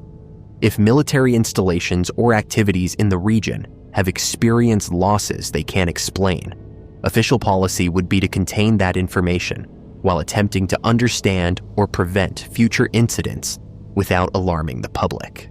The totality of disappearances, over 16,000 since 1988 alone, represents an astonishing number of people who've entered the Alaska Triangle and not come back. Even if 95% have conventional explanations, accidents, voluntary disappearances, deaths from environmental exposure where bodies weren't recovered, that still leaves hundreds of cases that don't fit normal patterns, that suggest something genuinely anomalous is occurring in that region, with frequency that should command significant scientific investigation, but that instead gets absorbed into statistics and attributed to Alaska's harsh environment without deeper analysis. For families of the missing, the Alaska Triangle is a void that took their loved ones and provided nothing back. No bodies, no answers, no closure. They live with permanent uncertainty, knowing that someone went into that region and didn't return, that searches found nothing, that the case eventually went cold because there was nowhere else to look and nothing else to investigate. The Triangle keeps its secrets, whatever they are, whether they're natural phenomena we don't yet understand, whether they're predators or entities that hunt in ways we can't track, whether they're dimensional anomalies that trap people in realities they can't escape from, or whether they're simply the accumulated result of thousands of individual tragedies in unforgiving terrain that happens to be bounded by 3 points that create a convenient frame for pattern-seeking humans to project meaning onto. But the sheer scale suggests something more than random tragedy. 16,000 people is a small city. That many people disappearing from any other bounded region would trigger massive investigations, would demand explanations, would be treated as a crisis requiring solutions. In the Alaska Triangle, it's almost normalized, accepted as the price of living in or traveling through one of the last truly wild places on Earth. And perhaps that normalization is what allows whatever actually causes the anomalous disappearances to continue operating. We've attributed so many cases to environmental factors that we've stopped seriously investigating whether all of them actually have environmental causes. Whether some percentage represents something else, something that takes people for reasons we don't understand using methods we can't detect. Something that has claimed 16,000 lives in less than 40 years and shows no sign of slowing. That continues to operate in the vast wilderness between Juneau and Anchorage and Barrow, in mountains and forests and tundra where reality might work differently than it does elsewhere, where the boundaries between known and unknown are thinner, where people who enter might not simply get lost or die of exposure, but might transition into states or places that searches can never reach because they exist outside the physical geography we're searching, trapped or taken or transformed by whatever makes the Alaska Triangle more than just harsh environment, makes it a genuine mystery that has swallowed more people than any other location on Earth and left behind only absence, only the haunting uncertainty that comes from knowing thousands entered and thousands never returned. And whatever took them isn't done, is still there, waiting for the next person to fly over the wrong valley, or hike into the wrong forest, or follow the wrong sound into wilderness that has proven over 16,000 times that it can make people disappear more completely than should be possible, leaving the Alaska Triangle standing as the most deadly and mysterious region in North America, claiming victims at a rate that dwarfs the famous Bermuda Triangle, while receiving a fraction of the attention, operating in relative obscurity in one of the last wild frontiers, taking people into darkness that never gives them back. The dead internet theory. Most online activity isn't human anymore. There's a theory gaining traction in certain corners of the internet, a disturbing realization or paranoid delusion, depending on your perspective, that the internet as we knew it, as space for human creativity and genuine connection, as chaotic marketplace of ideas and authentic expression, died sometime around 2016 or 2017, and what remains is elaborate simulacrum, a dead internet populated primarily by bots, artificial intelligence systems, and automated content generation, where the vast majority of posts and comments and interactions aren't created by actual humans, but by algorithms designed to simulate human activity, to create the appearance of thriving online communities, while actual human participation has dwindled to a minority of total activity.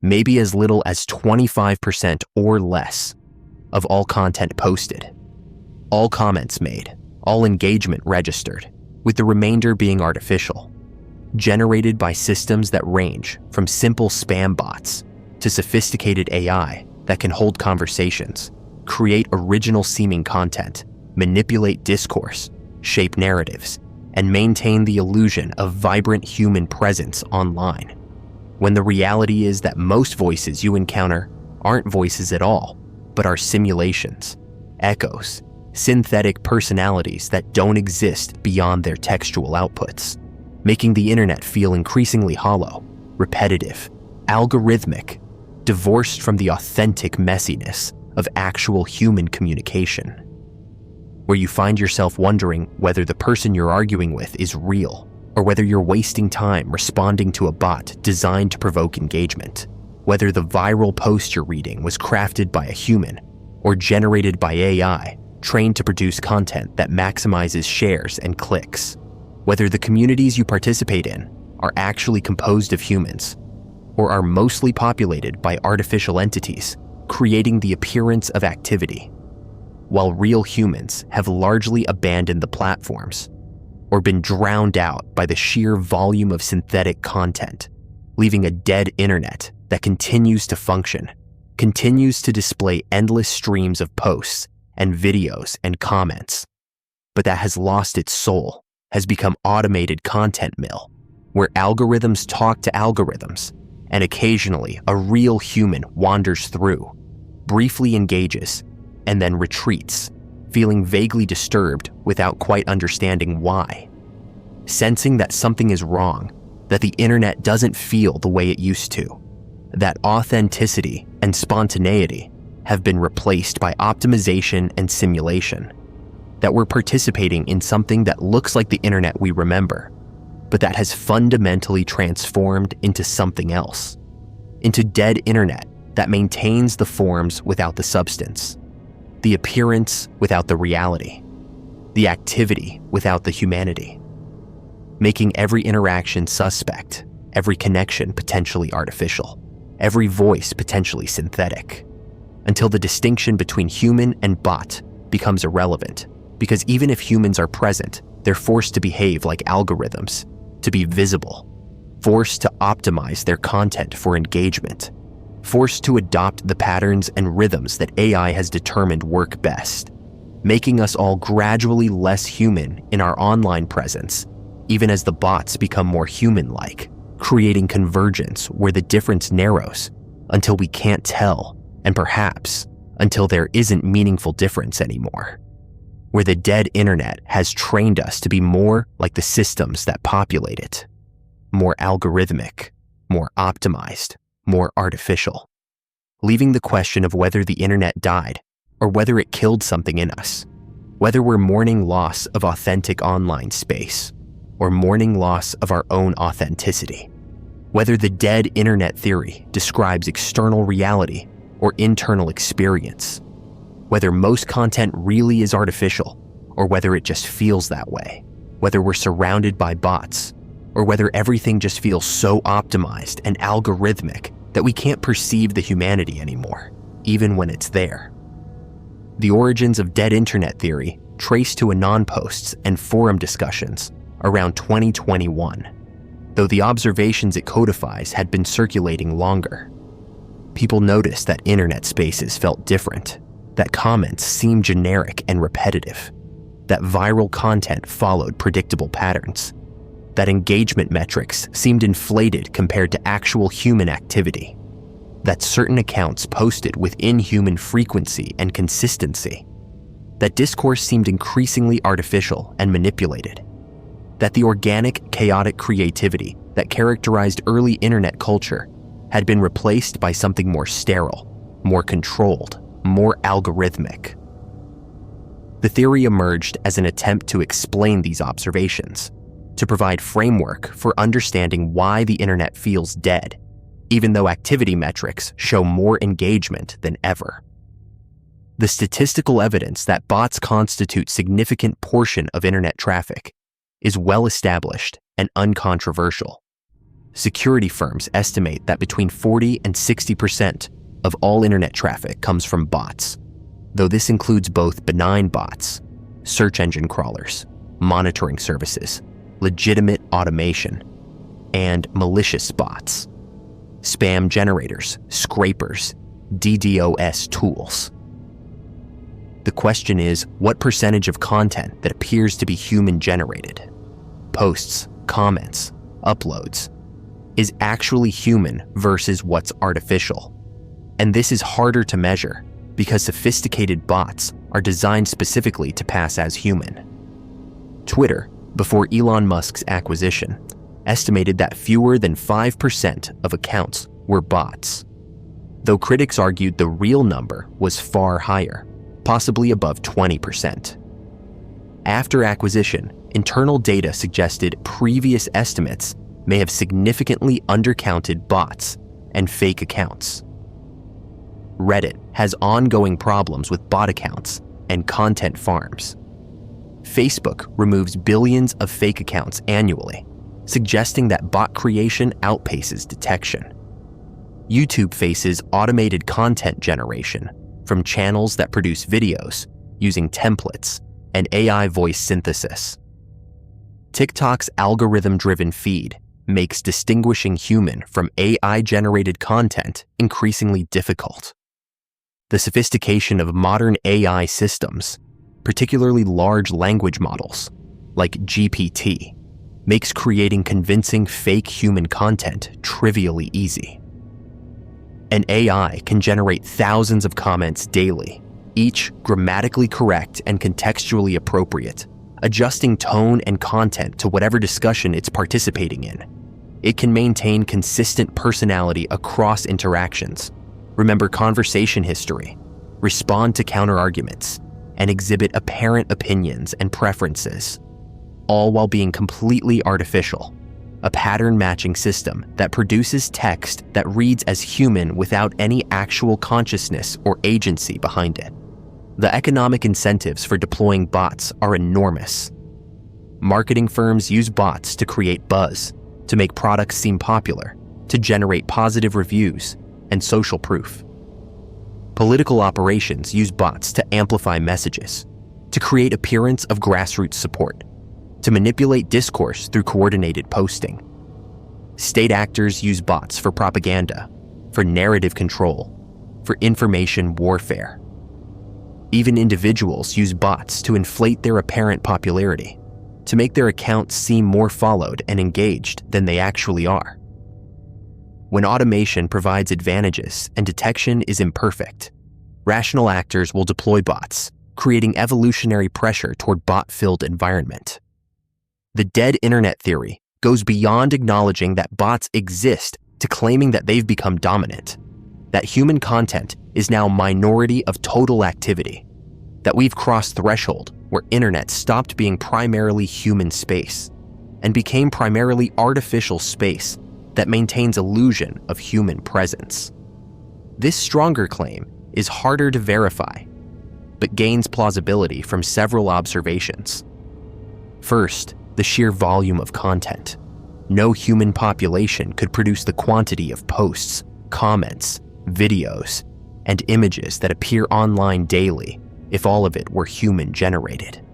The mathematics suggests that significant portion must be automated, either directly bot-created or human content that's being recycled, reposted, and amplified by automated systems to create appearance of greater activity than actual human creative output would generate. Second, the repetitiveness. How many times have you seen the exact same take, the same joke format, the same response pattern, the same discourse cycles happening identically across different contexts? Some of this is mimetic replication, humans copying what they see working. But the degree of repetition, the precision with which certain phrases and argument structures recur, suggests templating, suggests automation, suggests content being generated from limited set of patterns, rather than from the infinite variation that actual human creativity produces. Third, the hollowness. Engagement often feels performative rather than genuine, optimized rather than spontaneous. Comments feel generic, responses feel like they're following scripts, discussions feel like they're hitting predetermined beats, rather than organically developing.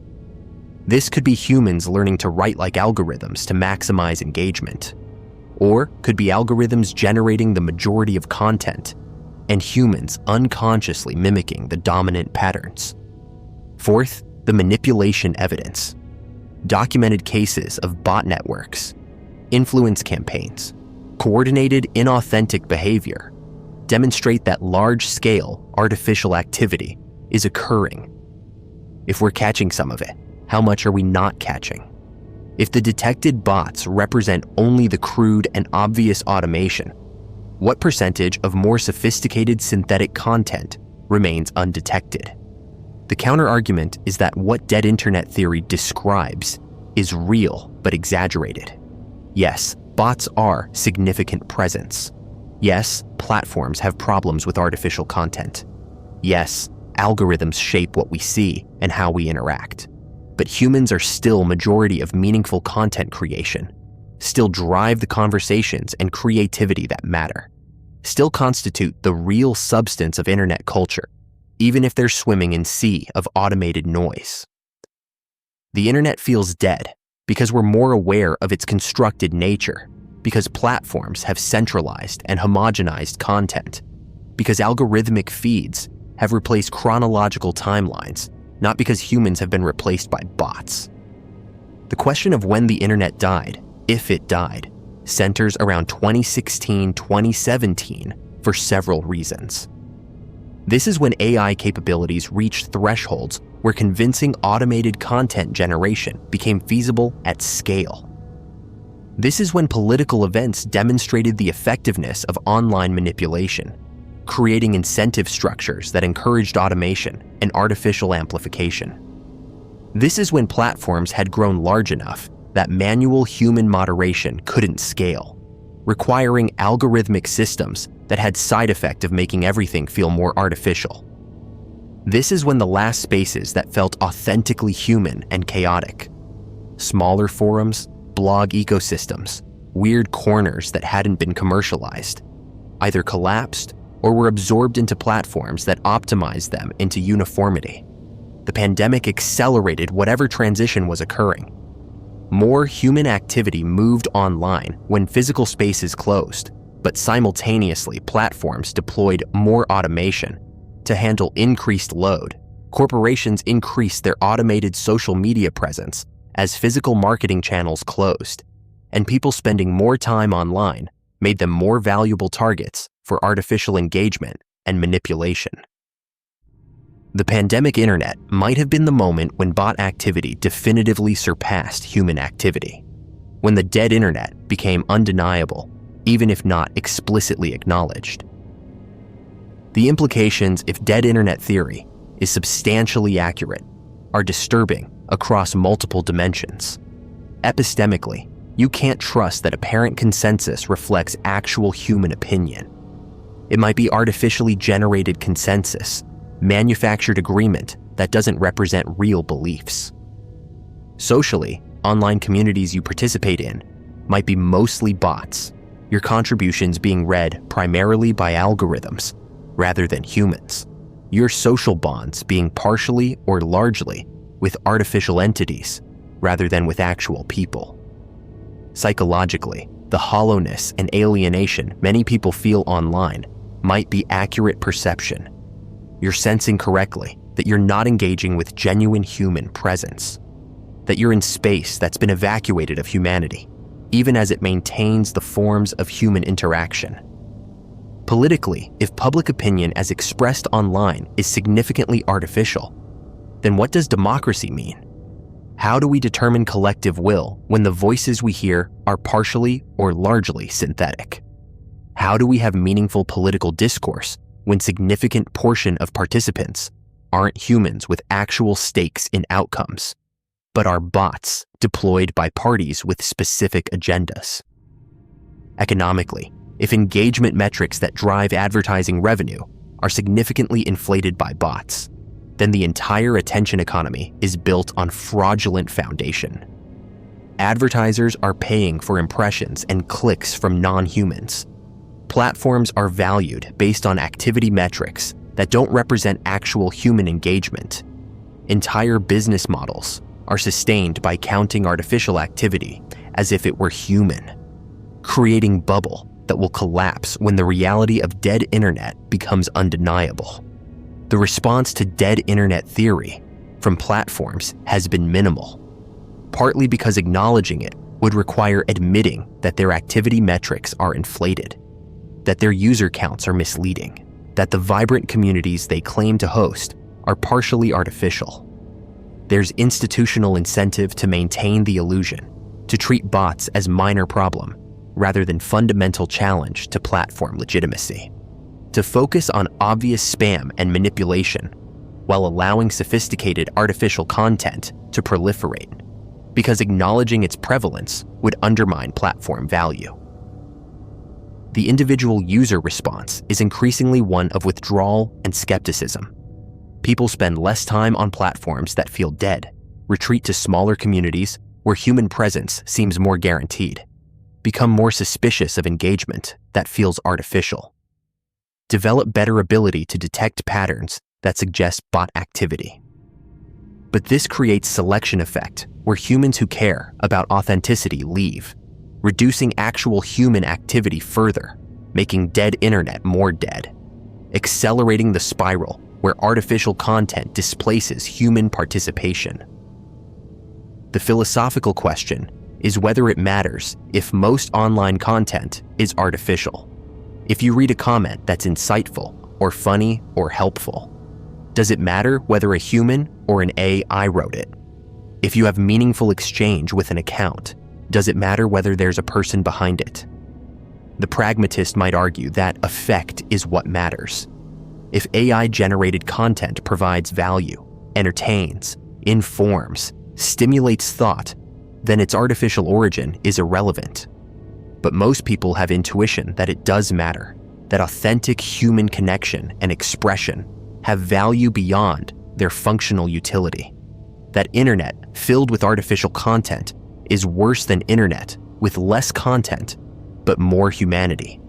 That something important is lost when optimization and automation replace spontaneity and genuine human creativity. The dead internet theory is also self-referential in interesting ways. How many of the posts about dead internet theory are human-written versus AI-generated? How many comments on discussions of the theory are from actual people versus from bots programmed to engage with trending topics? Is the discourse about whether the internet is dead itself being conducted partially or primarily by the artificial systems that constitute the dead internet, creating bizarre scenario where bots discuss the bot problem, where the dead internet debates its own death?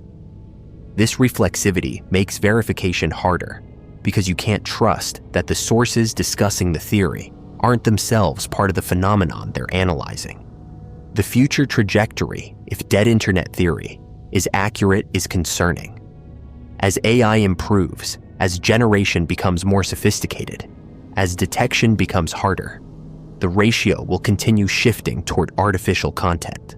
Eventually, we reach a point where essentially all activity is artificial, where platforms are just algorithms talking to algorithms, generating content that optimizes for engagement metrics that are themselves measured by algorithmic systems, creating closed loops of artificial activity that serve advertising and data collection purposes, while humans have abandoned the space entirely, retreating to smaller private channels or to physical interaction, leaving the public internet as dead zone of bot activity that continues indefinitely, generating posts and clicks and engagement that has no human author or audience, but that sustains itself economically through the fraud of counting artificial activity as if it were human. Or perhaps the distinction dissolves as humans learn to write like algorithms and algorithms learn to write like humans, as we spend more time interacting with AI assistants and chatbots, as artificial content becomes indistinguishable from human content. The question of whether the internet is dead becomes meaningless, because human and artificial are no longer discrete categories, but exist on spectrum where most content is hybrid, where AI assists human creation and human feedback trains AI, where agency and authorship are distributed across human-machine systems rather than being clearly attributable to one or the other. Whether the dead internet theory describes current reality, describes future trajectory, or describes psychological perception rather than statistical fact, it captures something true about how internet feels to many users. Less authentic, less human, less spontaneous, more algorithmic, more artificial, more dead. Whether this feeling reflects actual prevalence of bots or reflects how platforms have changed in ways that make even human content feel artificial, the experience is real and the alienation is genuine. The internet that felt like exploration and connection and authentic human chaos has been replaced by something that feels more like mall. Designed, optimized, controlled, populated by entities whose primary purpose is extracting value rather than genuine participation. The dead internet theory is claim about the internet, but it's also claim about us, about what we've become online, about how optimization and algorithmic mediation have transformed human behavior until we're indistinguishable from bots, even when we're actually human, participating in systems that reward artificial-seeming behavior, that punish authenticity and spontaneity, that make us all gradually more algorithmic in our online presence until the question of whether most activity is human or artificial becomes unanswerable. Not because we can't detect bots, but because the humans have learned to act like bots, have adapted to dead internet by becoming more like the systems that populate it, creating convergence that makes the theory simultaneously true and false, simultaneously describing external reality of bot prevalence and internal reality of human transformation, leaving us in dead internet that's dead not just because bots have replaced humans, but because humans have become more like bots, have lost whatever made online human presence distinct from artificial content generation, have died in the dead internet without fully recognizing that the death wasn't just about replacement, but about transformation, about what we became when we adapted to spaces designed for algorithmic activity, about how the dead internet killed something in us. Even as we continue participating, continue posting, continue generating content that might be human, or might be artificial, or might be something in between. That the theory doesn't have category for leaving the dead internet theory as permanent question, permanent uncertainty, permanent description of online experience, where most activity isn't human anymore, or where humans aren't human anymore, or where the distinction has stopped mattering because we've all become what the dead internet required us to become, to continue participating, to remain visible, to exist in spaces that were designed for algorithms and that transformed us into algorithm-like entities through our adaptation to their requirements, leaving the dead internet as both environment and diagnosis, both external reality and internal condition, both the cause of alienation and its perfect expression. Dead internet, where most activity isn't human anymore, where most humans aren't human anymore, where the internet died and took something of us with it, leaving only the question of whether we notice, whether we care, whether we can or will do anything about it, or whether we'll simply continue participating in the dead internet, generating our content, consuming our feeds, engaging with the mixture of human and artificial presence that defines online life now, unable to distinguish them, unable to escape them, unable to fully become one or the other, but suspended between, half human, half algorithm, fully neither, citizens of the dead internet who aren't quite alive. The Dyatlov Pass incident, 9 hikers, found dead in unexplainable circumstances. In the winter of 1959, 9 experienced hikers set out into the northern Ural Mountains of what was then the Soviet Union. They were young, skilled, and well prepared for the harsh conditions they would face. Their journey was meant to be challenging but routine, a trek across the snow-covered wilderness that would test their abilities, but nothing more. What happened to them on the slopes of a mountain called Kholat Shakal, which translates to Dead Mountain in the local Mansi language, remains one of the most disturbing unsolved mysteries of the 20th century. The circumstances of their deaths were so bizarre, so inexplicable, that they've given rise to dozens of theories, ranging from the mundane to the absolutely extraordinary. The group was led by Igor Dyatlov, a 23-year-old engineering student with significant hiking experience. The other members were similarly qualified, university students and graduates who knew the wilderness, who understood the dangers of winter mountaineering, who had made careful preparations for their expedition. They departed from the city of Sverdlovsk, now known as Yekaterinburg, with plans to reach a mountain called Otorten and returned by mid-February. One member of the group, Yuri Yudin, turned back early due to illness, a decision that almost certainly saved his life. The remaining 9 continued forward into terrain that would become their grave. When the group failed to return on schedule, search parties were eventually dispatched. What they discovered on February 26th has haunted investigators, scientists, and conspiracy theorists for decades. The tent was found on the slopes of Kholat Shakal, partially torn open, collapsed under snow. But it wasn't torn from the outside, as you might expect from an animal attack or an avalanche. The cuts were made from the inside. Someone or several people had slashed their way out of the tent in what appeared to be desperate panic. And then they had fled into the freezing night, into temperatures that would have been around negative 25 to negative 30 degrees Celsius, wearing almost nothing. Some were in their underwear. Some had only one boot. They had left behind their clothing, their supplies, everything that would have kept them alive. The bodies were found scattered across the mountainside and into the forest below, discovered over the course of several weeks. The first 2 were found beneath a cedar tree about 1.5 miles from the tent. They had died from hypothermia, barefoot and barely clothed. Branches on the tree had been broken up to around 15 feet high, suggesting someone had climbed it, perhaps trying to see something or escape from something. 3 more bodies, including Igor Dyatlov himself, were found between the cedar tree and the tent, positioned as though they had been trying to return to the camp. These deaths were also attributed to hypothermia. But it was the final 4 bodies, not discovered until May when the snow melted, that transformed this from a tragic hiking accident into something far stranger. These 4 were found in a ravine, and their injuries were catastrophic.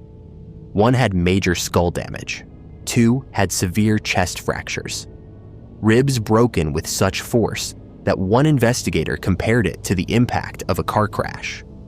1 woman was missing her tongue, eyes, and part of her facial tissue.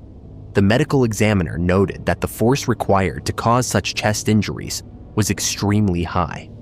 Yet there were no external wounds, no soft tissue damage that you would expect from a physical assault or attack by an animal.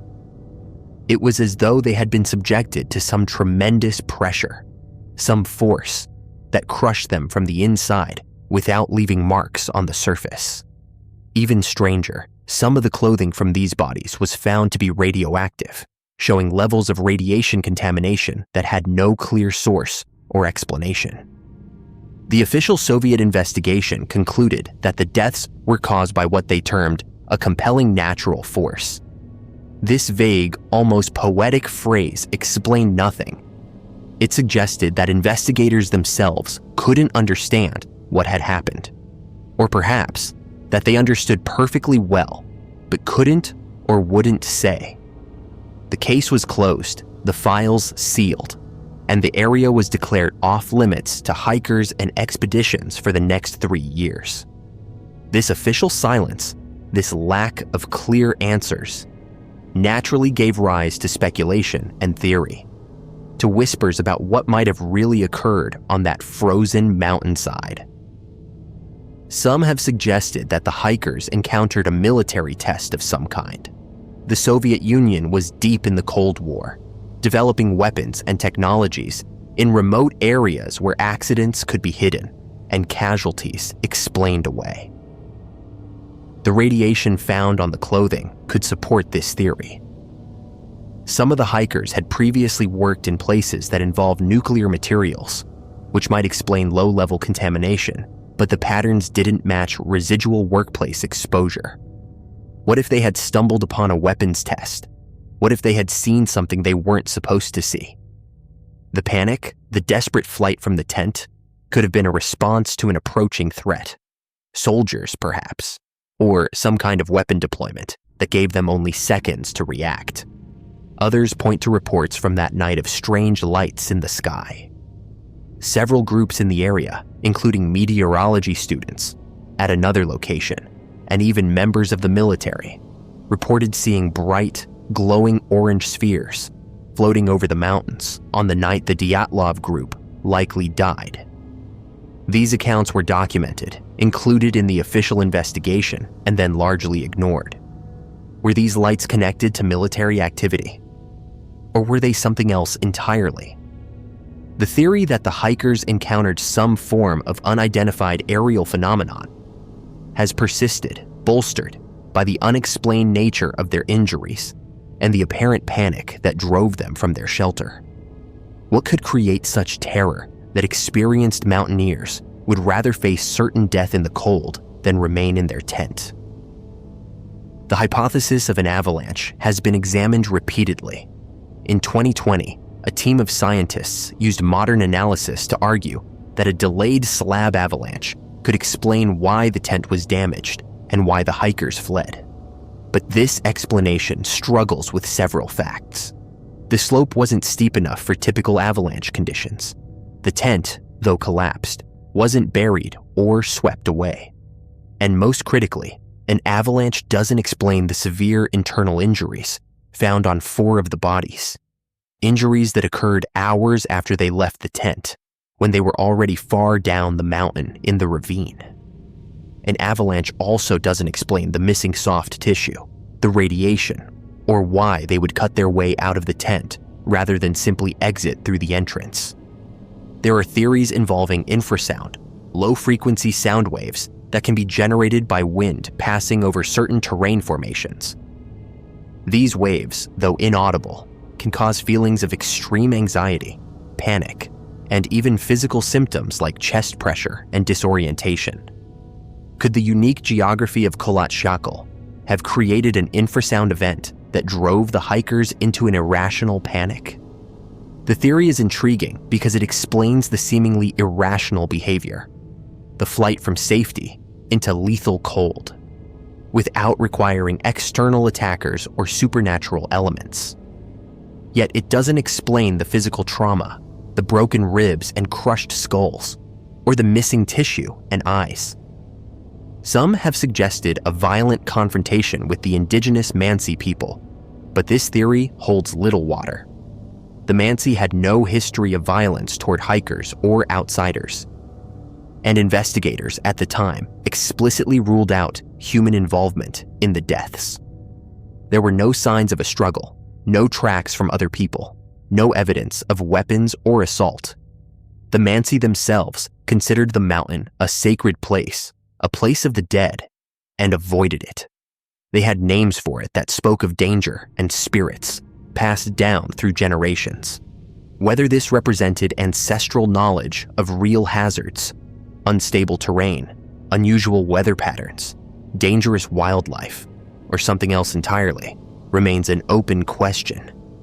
The presence of radioactive contamination has led some to wonder about exposure to materials from Soviet nuclear activities. The area, though remote, was not impossibly far from facilities where nuclear research and weapons development occurred. Could the hikers have been exposed to contamination before their trip, or could they have encountered something on the mountain itself? The patterns of contamination weren't consistent across all the bodies or all pieces of clothing, which suggests localized exposure rather than general environmental contamination. Some pieces of clothing showed readings, others did not. If they had encountered a crashed or damaged device containing radioactive materials, it might explain both the contamination and the panic, but no such device was ever found, and no reports of missing materials have come to light. Then there are the more unusual theories, the ones that venture into territory most investigators refuse to consider. The strange lights, the inexplicable injuries, the radiation, the apparent panic. Could these be signs of an encounter with something not of this world? The idea that the Dyatlov group witnessed or was attacked by something extraterrestrial or interdimensional has been proposed by those who find conventional explanations insufficient. The missing eyes and tongue, removed with what seemed like precision, rather than torn by scavengers, have been cited as evidence of something beyond natural predation. The lack of external wounds, despite massive internal trauma, suggests technology or force beyond what could be produced by avalanche, animal, or human attacker. These theories remain speculative, built on the gaps in our understanding, rather than direct evidence, yet they persist because those gaps are so large, so troubling. What makes the Dyatlov Pass incident so compelling, so resistant to closure, is the combination of documented facts that refuse to form a coherent picture. We know these people existed. We know they died. We have photographs they took showing them setting up camp, smiling and relaxed just hours before whatever happened occurred. We have the physical evidence, the tent, the bodies, the clothing, the autopsy reports. We have witness statements about lights in the sky. We have radiation readings and injury descriptions from official Soviet documents. These are not rumors or folklore. They are facts. And yet they don't add up to an explanation that satisfies all the evidence. Some researchers have suggested that multiple factors combined. That perhaps the hikers were driven from their tent by one threat, an infrasound event, or the approach of something they feared, and then encountered a second danger that caused the traumatic injuries. This layered explanation accounts for the different types of evidence, but requires accepting that this group experienced an extraordinarily unlikely series of misfortunes. Others believe the answer is simpler, that we're missing one key piece of information that would make everything clear, some detail that was lost or deliberately omitted from the investigation. The families of the victims spent decades seeking answers, pushing for reinvestigations, refusing to accept the vague conclusions offered by authorities. In 2019, 60 years after the incident, Russian authorities reopened the case. Their conclusion, announced in 2020, favored the avalanche theory. Yet even this modern investigation acknowledged puzzling aspects of the case that don't fit neatly into any single explanation. The lack of avalanche debris, the specific pattern of injuries, the cut tent. These elements continue to resist simple categorization. What happened on the slopes of Dead Mountain remains, in many ways, unknowable. 9 people fled their shelter in the middle of a frozen night, choosing almost certain death over remaining where they were. Some force, some threat, real or perceived, drove them into conditions that would kill them within hours, if not minutes. 4 of them sustained injuries so severe that hypothermia wasn't even the cause of death. Injuries that seemed to come from massive force applied without external wounds. Something occurred on that mountain that we still cannot fully explain, something that transformed a routine expedition into a nightmare that has echoed through decades. The theories continue to evolve, shaped by new technologies, new understanding of natural phenomena, new information that occasionally emerges from old Soviet files. Each explanation illuminates part of the mystery while leaving other parts in shadow. Perhaps that's why the Dyatlov Pass incident endures in our collective imagination, why it continues to generate discussion and debate. It sits at the intersection of the known and the unknown, a documented event that defies documentation, a tragedy with facts, but no satisfactory narrative to connect them. The mountain keeps its secrets, and the 9 who died, they're left behind more questions than answers, more mystery than resolution.